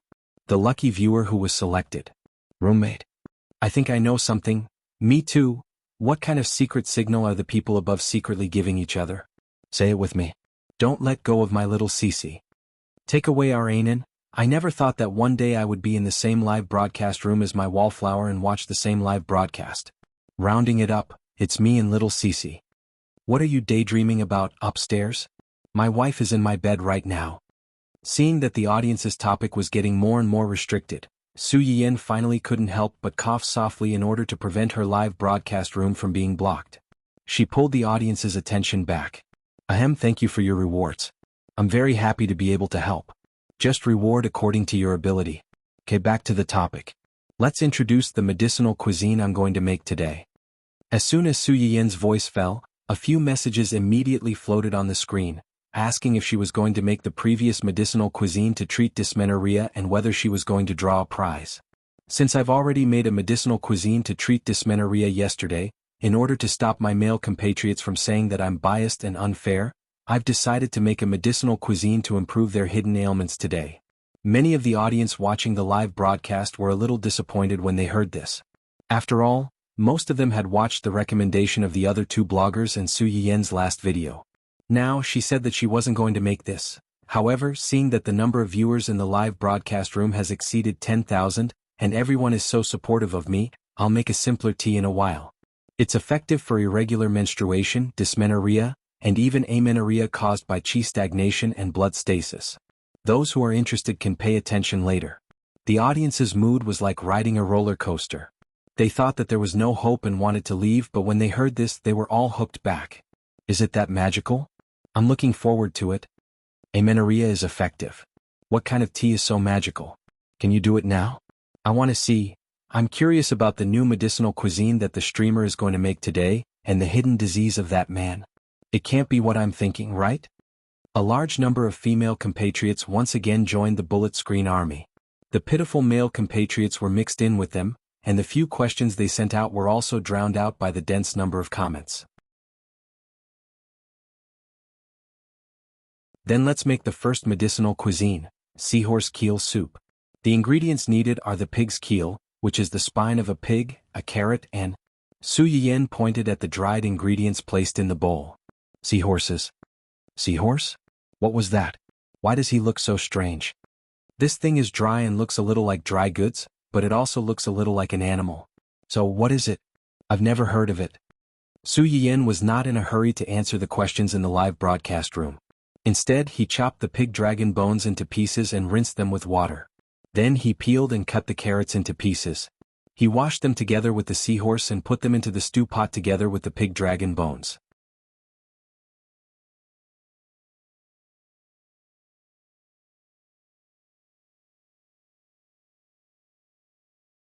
Chapter 45. After a few seconds, everyone came back to their senses, and the bullet screen became crowded again. The host is amazing. Her knife skills are so neat and it's done in just a few cuts. You can tell that she must have cooked a lot. When will someone like me who can cut a small cucumber and see blood, have such amazing skills? I'm admiring her. Upstairs, I'm not trying to discourage you, but with your terrible skills, I'm afraid that you'll chop off your own hand before you can practice the host's knife skills. Is she that cruel? Su Yiyan looked at the comments on the screen and suddenly remembered that she had previously unlocked an auxiliary knife skill. She had been too busy recently to try it out. It would take some time for the soup to be cooked, so why not? This soup still needs to be stewed for a while before it's ready. It's boring for everyone to just wait. How about this? I'll carve a flower for you all to see. When it's about time, we'll make another tea. Everyone? Carve a flower? What did she mean by that? How was she going to carve a flower for them to see? How could she make carving sound so simple? One question after another bombarded the audience's heads. Before they could react, they saw the fair hand on the screen pick out a green carrot from the freezer.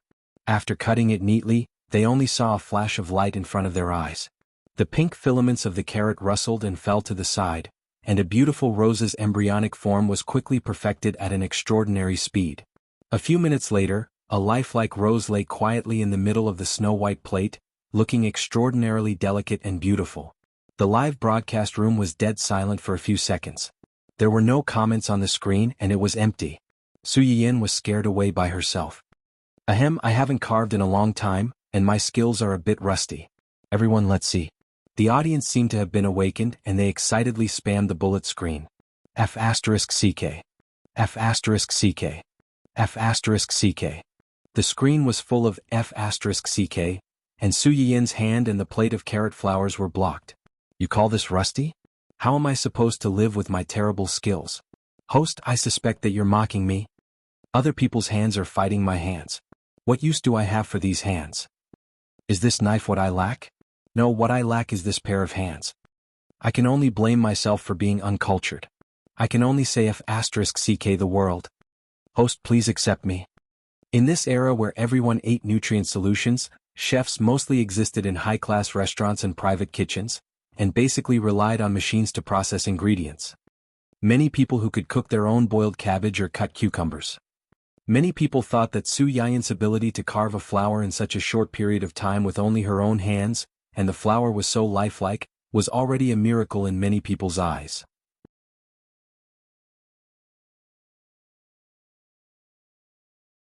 In contrast, the favorability points that Su Yiyan needed the most at this time had also begun to rise. In just a few minutes, it had exceeded 10,000 points and was still increasing. You're tuning in to the Han Li's Wuxia Adventures YouTube channel. We're so grateful for your support, and don't forget to subscribe to join us on this incredible journey through captivating stories. Your generosity through donations truly makes a world of difference, as it's the primary source of revenue that allows me to expand and enhance this channel for you. Thank you from the bottom of my heart for being a part of this adventure.